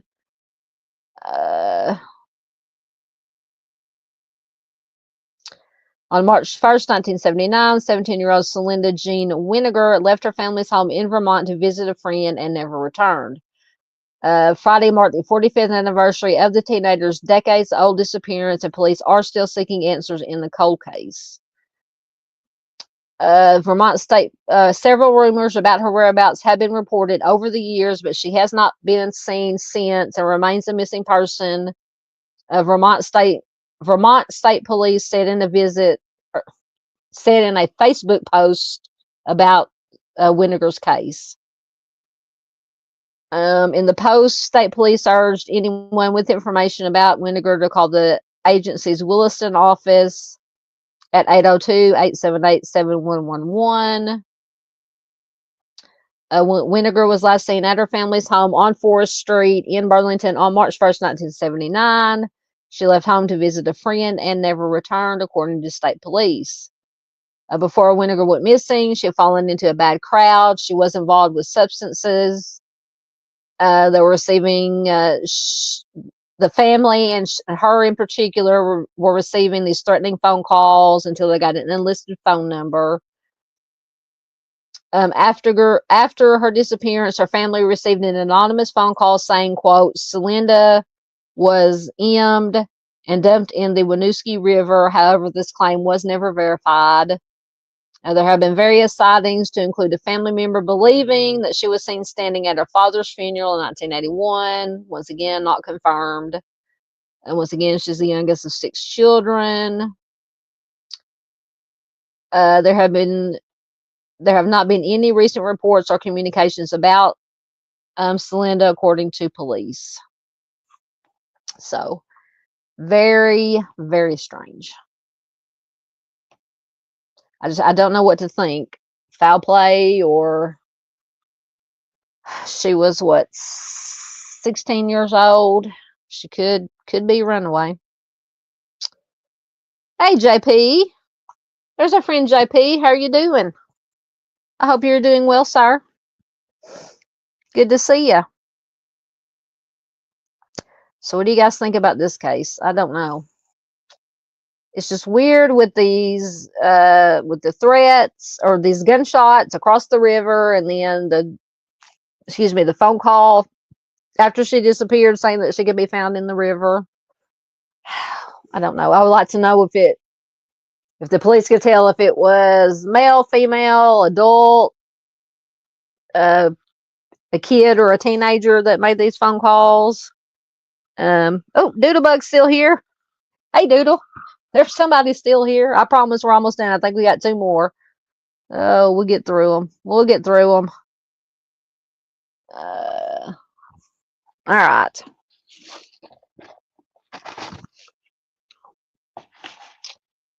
So next we have Ralph Jean-Marie. Let me get his information.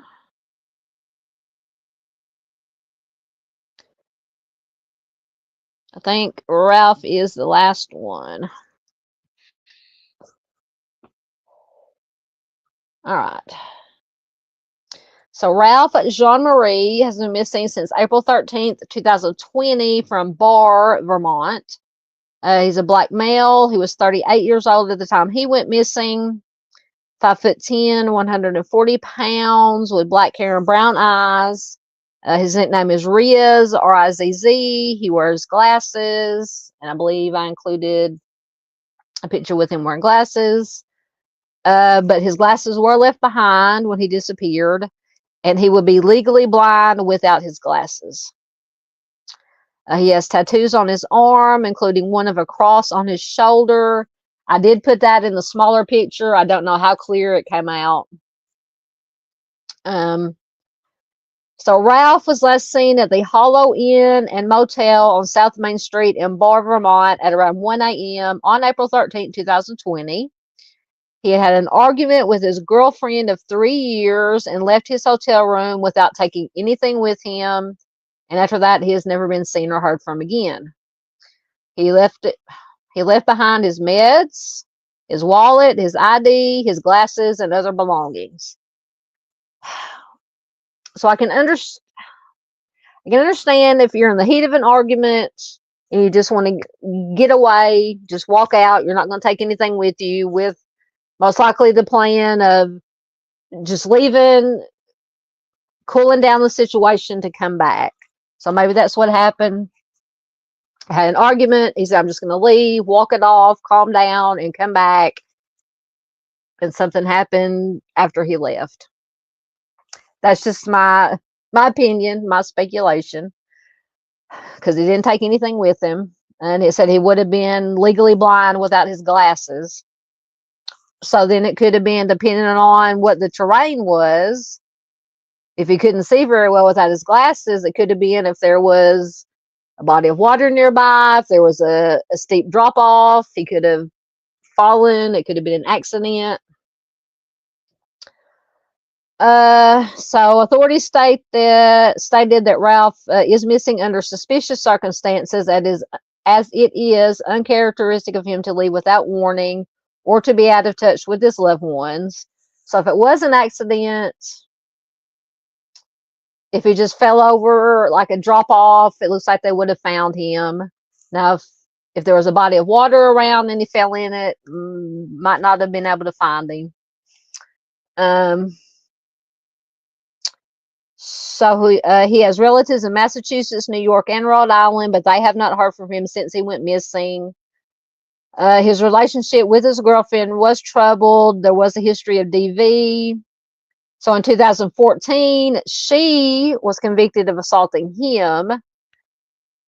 Ralph told his relatives that she used substances and had relationships with other men. She was arrested on unrelated charges a few months after his disappearance, but she has not been charged or named as a suspect in Ralph's disappearance. So a character named Lee Morgan was cited for contempt of court in connection with Ralph's case in 2021. So this Morgan character claims to be an activist who is fighting for justice for Ralph. At a police press conference, he asked about the existence of a certain video that could shed light on the case. Prosecutors asked him to give up the source of the video, but Morgan will not disclose his source because he says he believes that the person who has the video or took the video would face repercussions from the police. He states he has never seen the footage himself. Is it just me? I don't know if I'm believing the story. I don't know. He states he has never seen the footage himself, and his sources don't have it, but the police have it. So if supposedly the police have it, what's the problem? If the police had it, you would think they would have looked at it. So I don't know what this Lee Morgan character is doing. Anyway, so the contempt charge on Lee Morgan is pending, has nothing to do with Ralph's actual disappearance, only with this Morgan's refusal to disclose the source of this information. So foul play, it says, is suspected in Ralph's case, which remains unsolved. So if you have any information on this case, you can call the Bar Police Department at 802-476-6613. Let me see what I had. I think I have a couple of short articles, and then we will be done. So this first article is from April of 2023. Ralph Riz Jean-Marie disappearance hits 3-year mark. It's been 3 years since Ralph Riz Jean-Marie went missing in Bar, and while the case hasn't fallen off of law enforcement radar, they say they aren't any closer to finding him. Jean-Marie was last seen on April 13, 2020, reportedly walking away from his room at the Hollow Inn on South Main Street in Bar. His disappearance wasn't reported until April 15th of 2020, which is about 60 hours later. He was 38 years old at the time. Officials have said the lag in reporting, as well as the lack of physical evidence in the case, has made it difficult to solve. Police suspect foul play because Jean-Marie left personal items, including his glasses, wallet, meds, ID, in his motel room. His family has reported he has not reached out to them since he went missing, which is out of character for him. Brad Vale took over as police chief in Bar City in March of 2022. Vale told the Times Argus in May of 2022 that he wanted to, quote, reinvigorate the investigation in an effort to help solve the case. Vale said in an interview, Vale said in a Wednesday interview he meets with his detectives on a weekly basis when they talk about the cases they are working on, and he said that Ralph's case is discussed constantly.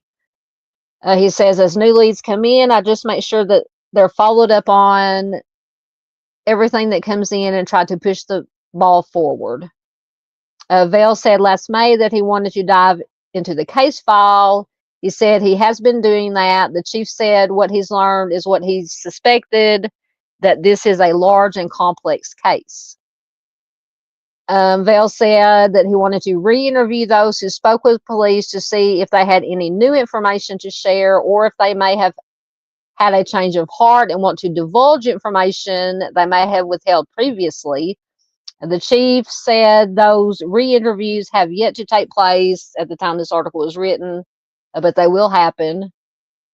Vale said 11 months ago that police had obtained a new piece of evidence connected to the investigation. The chief said that that piece of evidence was a cell phone found at the Pierre Motel and Bar. He said after looking through the phone, investigators believe it did belong to Ralph, but it likely had been at the hotel for a while and did not have any useful information on it. Vale said police still receive sporadic tips about Ralph, and those tips are investigated. He said folks have called in and said, oh, I heard this and that, and those types of leads don't pan out. But we are hopeful that in every single bit of information, there may be one common concept along them that may point us in a certain direction. I'm hopeful that may come to fruition. Vale said, while this is an active missing persons case, the presumption is that Ralph is deceased. He said there has been no activity in the past 3 years to indicate that Ralph is alive. This case has received more attention than most missing person cases because supporters of Ralph and advocates, so this Morgan guy, have said they believe more hasn't been done to find him because he was an African-American man living in a motel on a state voucher. Supporters also have claimed they believe that Ralph's romantic partner at the time may be behind his disappearance. Well, they always look at the ones closest to the missing. And he reportedly got into an argument with her just before leaving the motel. This has led to much rumor and speculation surrounding the case. Vale said it's added a layer of complexity to solving the case because police are chasing down these rumors to see if they have any merit. While Vale said he can't speak to what happened at the start of the investigation because he wasn't there at the time, after looking at the case file, it's clear that much work was done on the case, and he did not get the sense that the case was treated differently because of Jean-Marie's race or socioeconomic status. Vale said he has not reached out to Ralph's family to update them on the case since he has been chief. He said that's an error he owns and will soon rectify it. He said it doesn't make much sense to be in regular contact with the family at this stage of the investigation, where they will be told there's not much new to report, but he said police should reach out to family of a missing person annually or biannually to let them know what's going on. So at the time a news conference was scheduled, where supporters of Ralph were expected to demand accountability from the police. Vale said the idea that police don't care about Ralph or are no longer investigating his disappearance is false. Supporters have said they are conducting their own investigation, which Vale said he supports, but he noted any information collected by that secondary investigation can't have been collected by violating anyone's rights. Otherwise, it obviously can't be used in court if a suspect is charged in the future. Washington County State's Attorney Michelle Donnelly is relatively new to the case, having taken over as the county's top prosecutor in February. Before that, Donnelly said she had been following the news coverage of Ralph's disappearance. She says it's tragic to have somebody disappear suddenly and without explanation from our community. For the family and friends and those who loved and cared about him, it has to be excruciating not to have answers. Donnelly said after speaking with law enforcement about the case, she too has not seen anything that would indicate race or class impacted the investigation. She says, I think it's a difficult case that doesn't have a lot of evidence to go on. The prosecutor said it's understandable that supporters of Ralph want to conduct their own investigation to find out what happened to him, but she too cautioned that any information they find should be turned over to police. Absolutely. Because it cannot be used if it's not handled properly. Because I couldn't really accept a case from an informal group. I can't prosecute a case from that. My cases have to come from law enforcement. Once again, anyone with information about Ralph's disappearance or his whereabouts is asked to call Bar City Police at 802-476-6613. At the time, a $5,000 reward was being offered for information leading to the location of Ralph and those responsible for his disappearance. Anonymous tips can also be made by texting the keyword VTIPS to 274-637, which is crimes, or to a website. So what do you guys think? The girlfriend, maybe, I don't know, or something else. Let's see, was that the one I just read? Okay, so this is another short one with some family members. It's an unsolved case. Washington County's top prosecutors calling the area's most critical. Ralph Jean-Marie of Bar has been missing for more than 2 years, and this article is from, did I say 2022. After allegedly walking away from a hotel in the community in April of 2020. His family said it is increasingly difficult for them to hold onto hope as few answers are presented about the disappearance. Fabiola, who is a cousin of Ralph, says Ralph is really gone. I miss him. This is not like Ralph. He would not have gone 2 years without contacting anybody.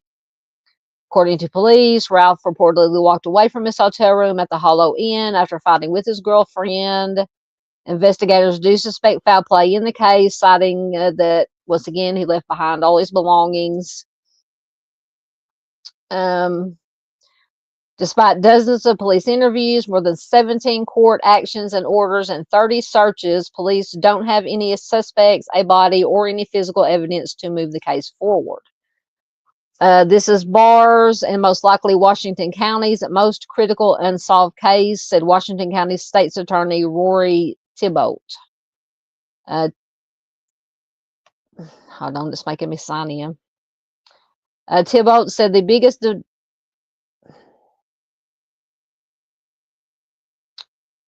Thibault said the biggest development over the past year has been sharpening the timeline of Ralph's disappearance.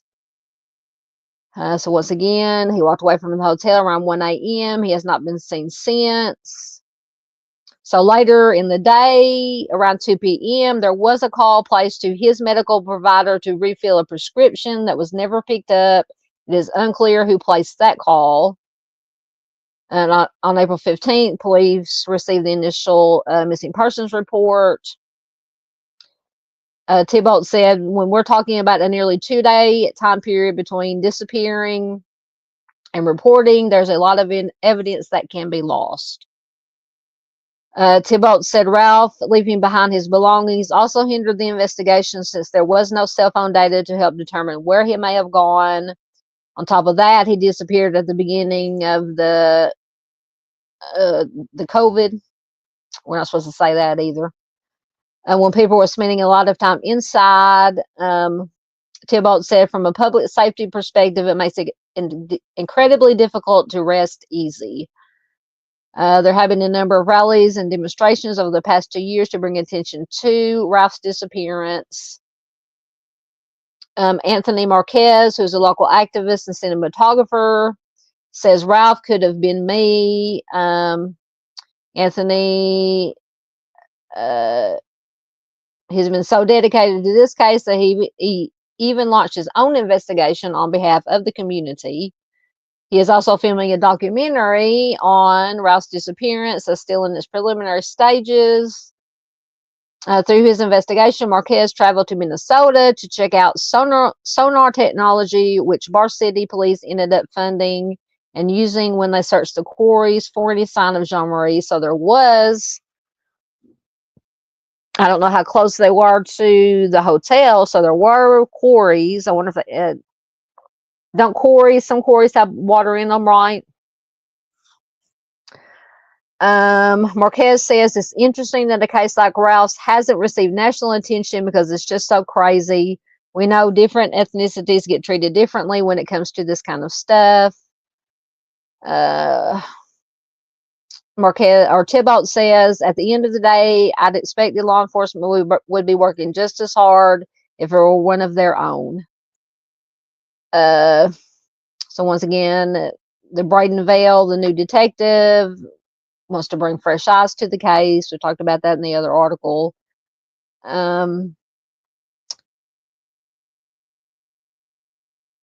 Ralph's cousin is still feeling mistrustful since she says she hasn't spoken with police in months despite calling and leaving messages. She says, we just want to lay him to rest. That's it. Williams believes that Ralph's girlfriend at the time of disappearance has something to do with this case. The Bar City police lead detectives on the case told NBC that she is a person of interest but not a suspect. Police are still urging people to come forward with information. They're offering a $5,000 reward. Bar City Police is still the lead agency in the investigation, though the Vermont State Police and the FBI have assisted in certain capacities. Once again, if you have any information, call Bar City Police at 802-476-6613. So just, I don't know. What do you guys think? Girlfriend, something else, accident? He left without his glasses, couldn't see, could have fallen. I don't know. I'm undecided on this one. All right. Well, lots of comments that popped up. Let me get back down to where I was at.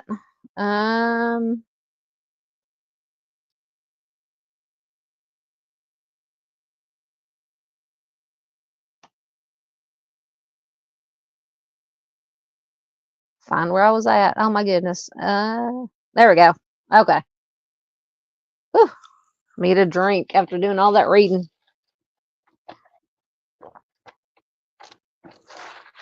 Oh my goodness. Okay. Oh, I think I said hi. Did I say hi to JP? I think I did. If not, hello again, JP.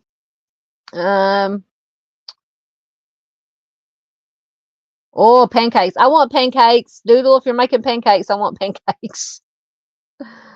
Oh, Josh is probably already gone. Thank you, Josh. He said he's been listening. Strange case. I have to turn in, though. Have a good night. Thank you, Josh. He's probably already gone. Thank you, Josh. Can't wait for your channel. Get your channel going. Oh, Paula says, I want to go past midnight. Let's say 1 a.m. I don't know about that. It's 11:05 Central Time here.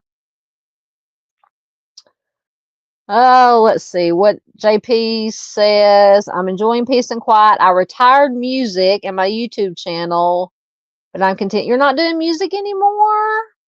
That makes me sad. Just not. Are you still doing it just for fun or just for yourself? You can do it just for yourself. I mean, I'm not trying to tell you what to do, but I mean, if music makes you happy, just do it for yourself. Don't worry about all the crap, the business side of it. Just saying. That is my unsolicited advice. See, Josh wanted pancakes too. Paula wants bagels. I've never been a bagel fan.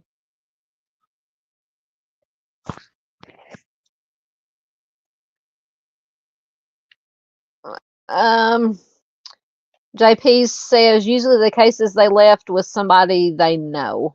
That's true. Hey, Diana. How you doing, Didi? Good to see you, girl. What you been up to? Anything good or bad? Good to see you here. Yep, Doodle. Miss Doodle's still here. She's got her red flags. Are you talking about Ralph's case? I don't know. It could be the girlfriend had him offed for some reason. I don't know. I still go back to but the police suspect foul play.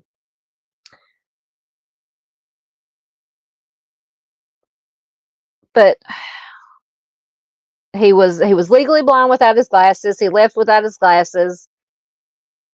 But unless he fell into a body of water, you would think that they would have found, if it was an accident, they would have found his body. I don't know. I'm confused with this one. I don't have a solid opinion, as you can tell. I don't know.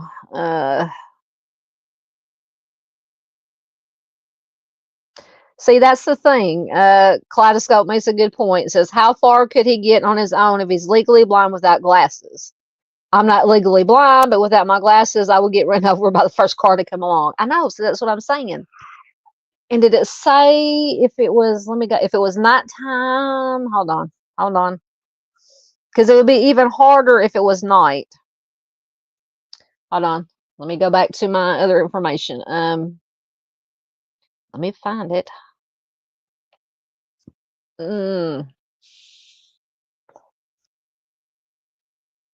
Yes, it was last seen at 1 a.m., so it would have been dark. It would have been dark. So that would have been even more.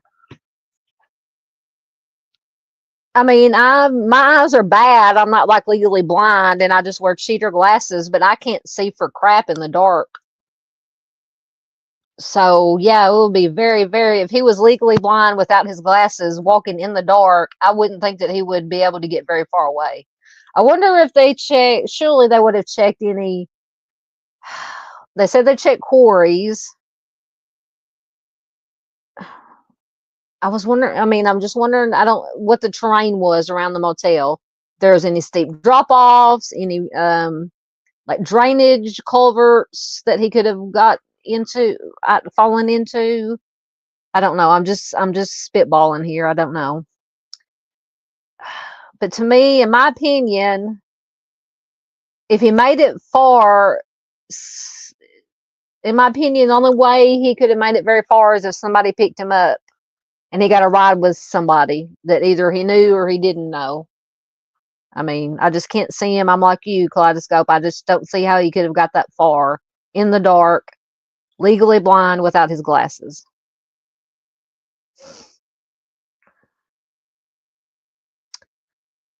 You're very welcome, Mustang. Yep, JP says sketchy case. You talking about Ralph? Thank you, sir. Oh, almost ended the stream. Thank you, sir. Yeah, my birthday was yesterday. I actually worked part of the day for about 3 or 4 hours. I worked. Yours is on the 8th. JP says mine's on the 8th, but I don't count birthdays anymore. I don't either. That way I can't get older. Will you still get a, let's see, what kind of birthday dance am I going to give you? Or not me. I'm not giving any dances. Let's see. Hold on. We'll give you Snoopy.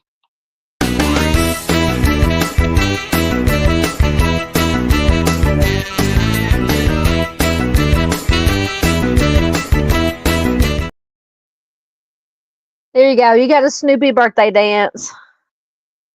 Yep, that was the last one we had. You got a Snoopy birthday dance. Happy birthday, early birthday, JP. Paula will be right back. Hey, Miranda.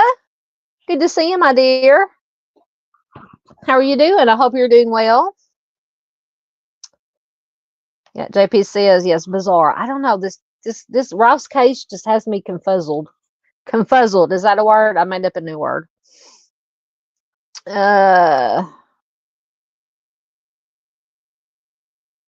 Yep, it's just important that you made it. Exactly.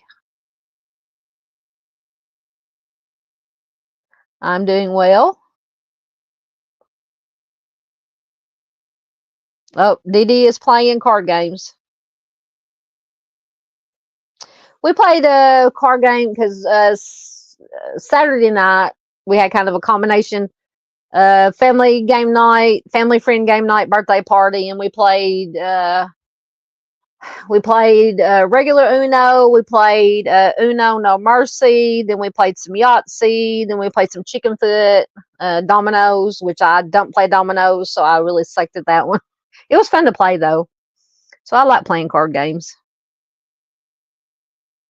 Um, okay, what was it? I missed what it was called. Hold on.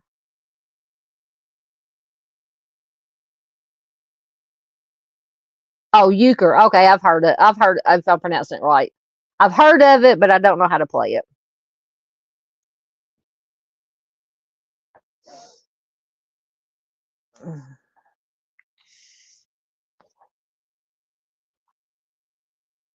Oh, Miranda is getting her bathroom remodeled. So Finn, her dog Finn, went to visit her daughter. I miss them both. My daughter will be a senior at the University of Michigan this fall. Oh,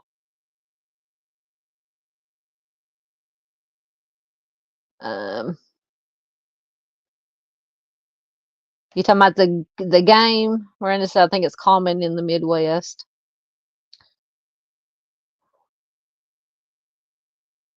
Yep. In my head, I'm like 20, 20, 21, 25.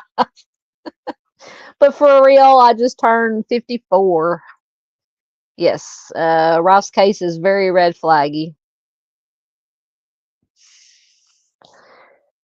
Uh-oh. Miss Miranda has been a member for 1 year. I think she was my very first member, I believe. My very first member. So guess what? Get to bring out the moo cow again. Let me find it. There it is.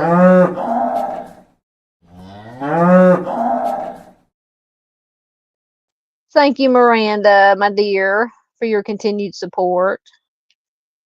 I love you, girl. Oh, everything jumped again. Um,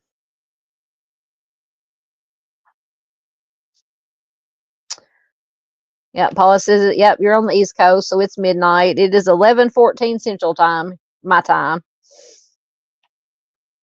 Apparently, Chris is in Central Time too. Yeah, he's in Kansas, right? Um, yes, kids are good at that. Doodle says, my kiddo makes 50 excuses to not have to go to bed. Yeah.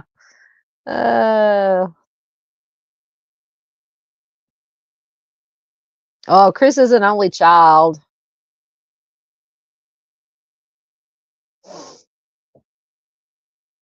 Paula's back. Yes, children are sometimes you want to pinch their little heads off, but they are blessings, absolutely.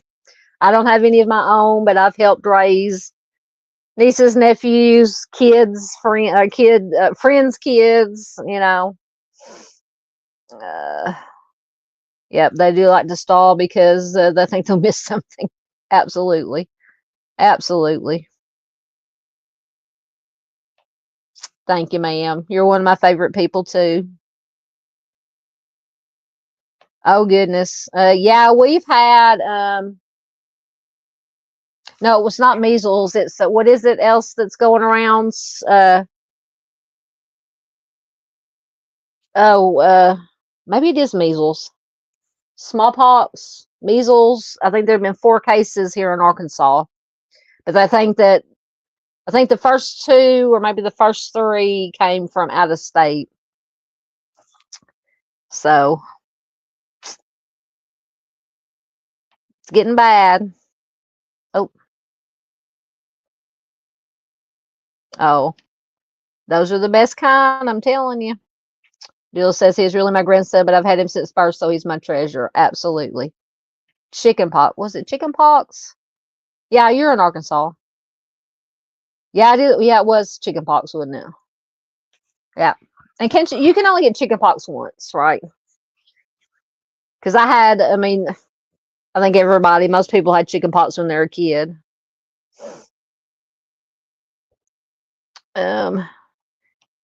Doodle says they're saying if you have any autoimmune issues, go get the jab. Yep. All right. I think that's the last case we had. Is there anything else you guys want to talk about before we get out of here? We've been almost 3 hours. We didn't do too bad.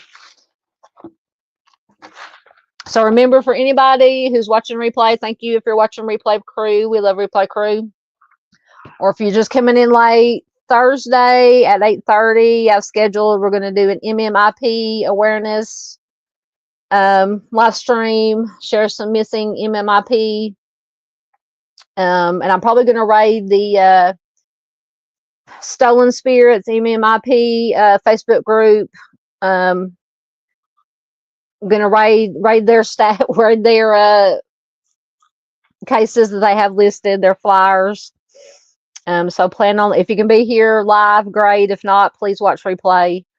So we'll be doing that Thursday night. I'll have a video. Let's see, today's Monday. I'll have a video upload Wednesday, live stream Thursday. Weekend, I probably won't have any live streams. Friday, we're going to have another family game night this Friday. Then hopefully Saturday I'll be able to make it back to Dave's live stream. Dee Dee is here. Dee Dee is usually in Dave's out on the prowl, Dave's live streams. But this past Saturday we had the game night Saturday night, and I didn't get home till almost 1 in the morning, and I came home and just crashed because I was so tired. So I missed Dave's live stream this weekend, but I will do my best to be there this Saturday night, Sunday morning. Yes, Miranda says I had chickenpox when I was in 3rd grade. Yes, chickenpox was terrible. I have a scar. I think it's on this side. I have a scar, chickenpox scar. I remember my brothers had it, all my cousins had it.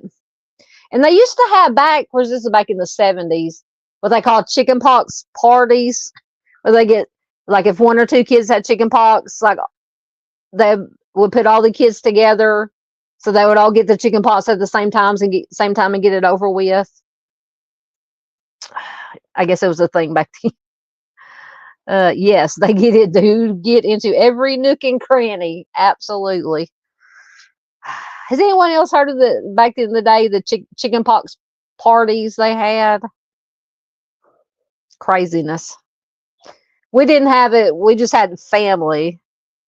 Do you remember it, Miss Doodle? I'm telling you. No, we just had family ones just because we live in me and my brothers and cousins lived in close proximity, so we were always together anyway. So we just, had them together. But we didn't actually go to friends' houses, so we'd all get the chickenpox and get it over with. Oh goodness, Miss Doodle says, yes, I always got stuck with all the kiddos at my house. Bless your heart. Oh my goodness. Oh Lord. Miranda says, then her sister, I called them for me. I can't remember who had them first, if I had them or one of my brothers had them first. Probably me, since I'm the oldest. I don't know. I know I probably, it had to be me first, and then my middle brother, Echoes, Brian, and then Daniel, the youngest, because Daniel is almost 9.5. He's 9.5 years younger than me, so he probably had them last. Yes. Doodle says I put them all in footy pajamas and they couldn't scratch. Oh yeah, what was that? That pink stuff? Is it the calamine lotion? I remember being covered with that stuff. Yep. Brenda said, luckily, I'm assuming that's your daughter got a vaccine, so she never had chickenpox. Yep. Yes, I think, was it calamine lotion? Is that what it was called? That dang pink stuff we had to put on every one of them. Yeah. Was it called calamine lotion? I think it was calamine lotion. Because calamine lotion was one of those that if you got chiggers, if you got mosquito bites, if you happen to get into some poison oak or poison ivy, just slap the calamine lotion. Cured everything. Oh, was that it? Yeah, it cured everything. Yes, and the more you scratched and tried to itch them, the worse it made them. Oh my gosh. It's horrible. Yes, Miranda is a little rebel. I think Miranda is still a rebel. That's good. All right, guys. I think we are going to get out of here for the night. I appreciate everybody being here. Like I said, video upload Wednesday, MMIP live stream Thursday, 8:30 Central. Yes, what was that? Mercurochrome? Is it mercurochrome or something like that? It smelled horrible too. I think it was mercurochrome or something like that. Yes, just like Princess. That's what I'm gonna start calling you. Brenda said, "For sure, I'm a rebel, just like Princess Leia." Excellent. Yes, if it was mercurochrome or something, it's like in a green bottle. It had like a little thing. Oh my goodness, I hated that stuff. I'm telling you, that's what the parents and grandparents had in.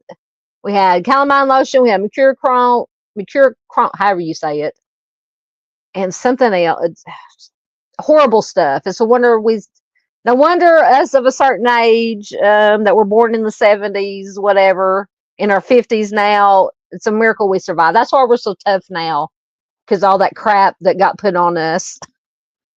Oh, that was it, mercurochrome. If I'm saying it right.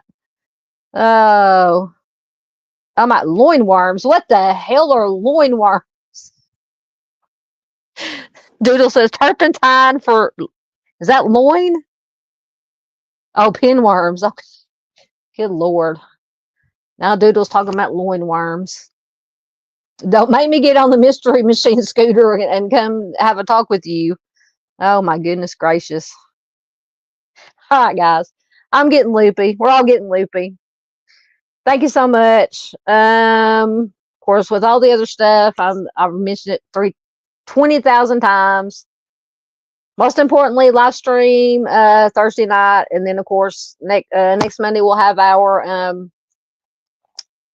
Missing Person Monday. We'll be starting on the Western states, and so whatever comes alphabetically first in the Western states. I think it's California, but I'm not sure. Anyway, so at my new outro, I had to change the music because I debuted the new outro, and of course it is the kitties. Let me take this down. So, it features, of course, Sartiger and Little Biscuit, but I played it the first. It's the same pictures, but the music I used, apparently I got a copyright strike, but I didn't have that video. It was a fun live stream. I didn't have it monetized. So I changed the music, so hopefully it won't get a copyright strike because it said it's free music on Power Director. Anyway, love you guys. Thanks to everybody who was here in chat. Thanks everybody on Replay Crew. I love you guys, and I will see you guys Thursday night.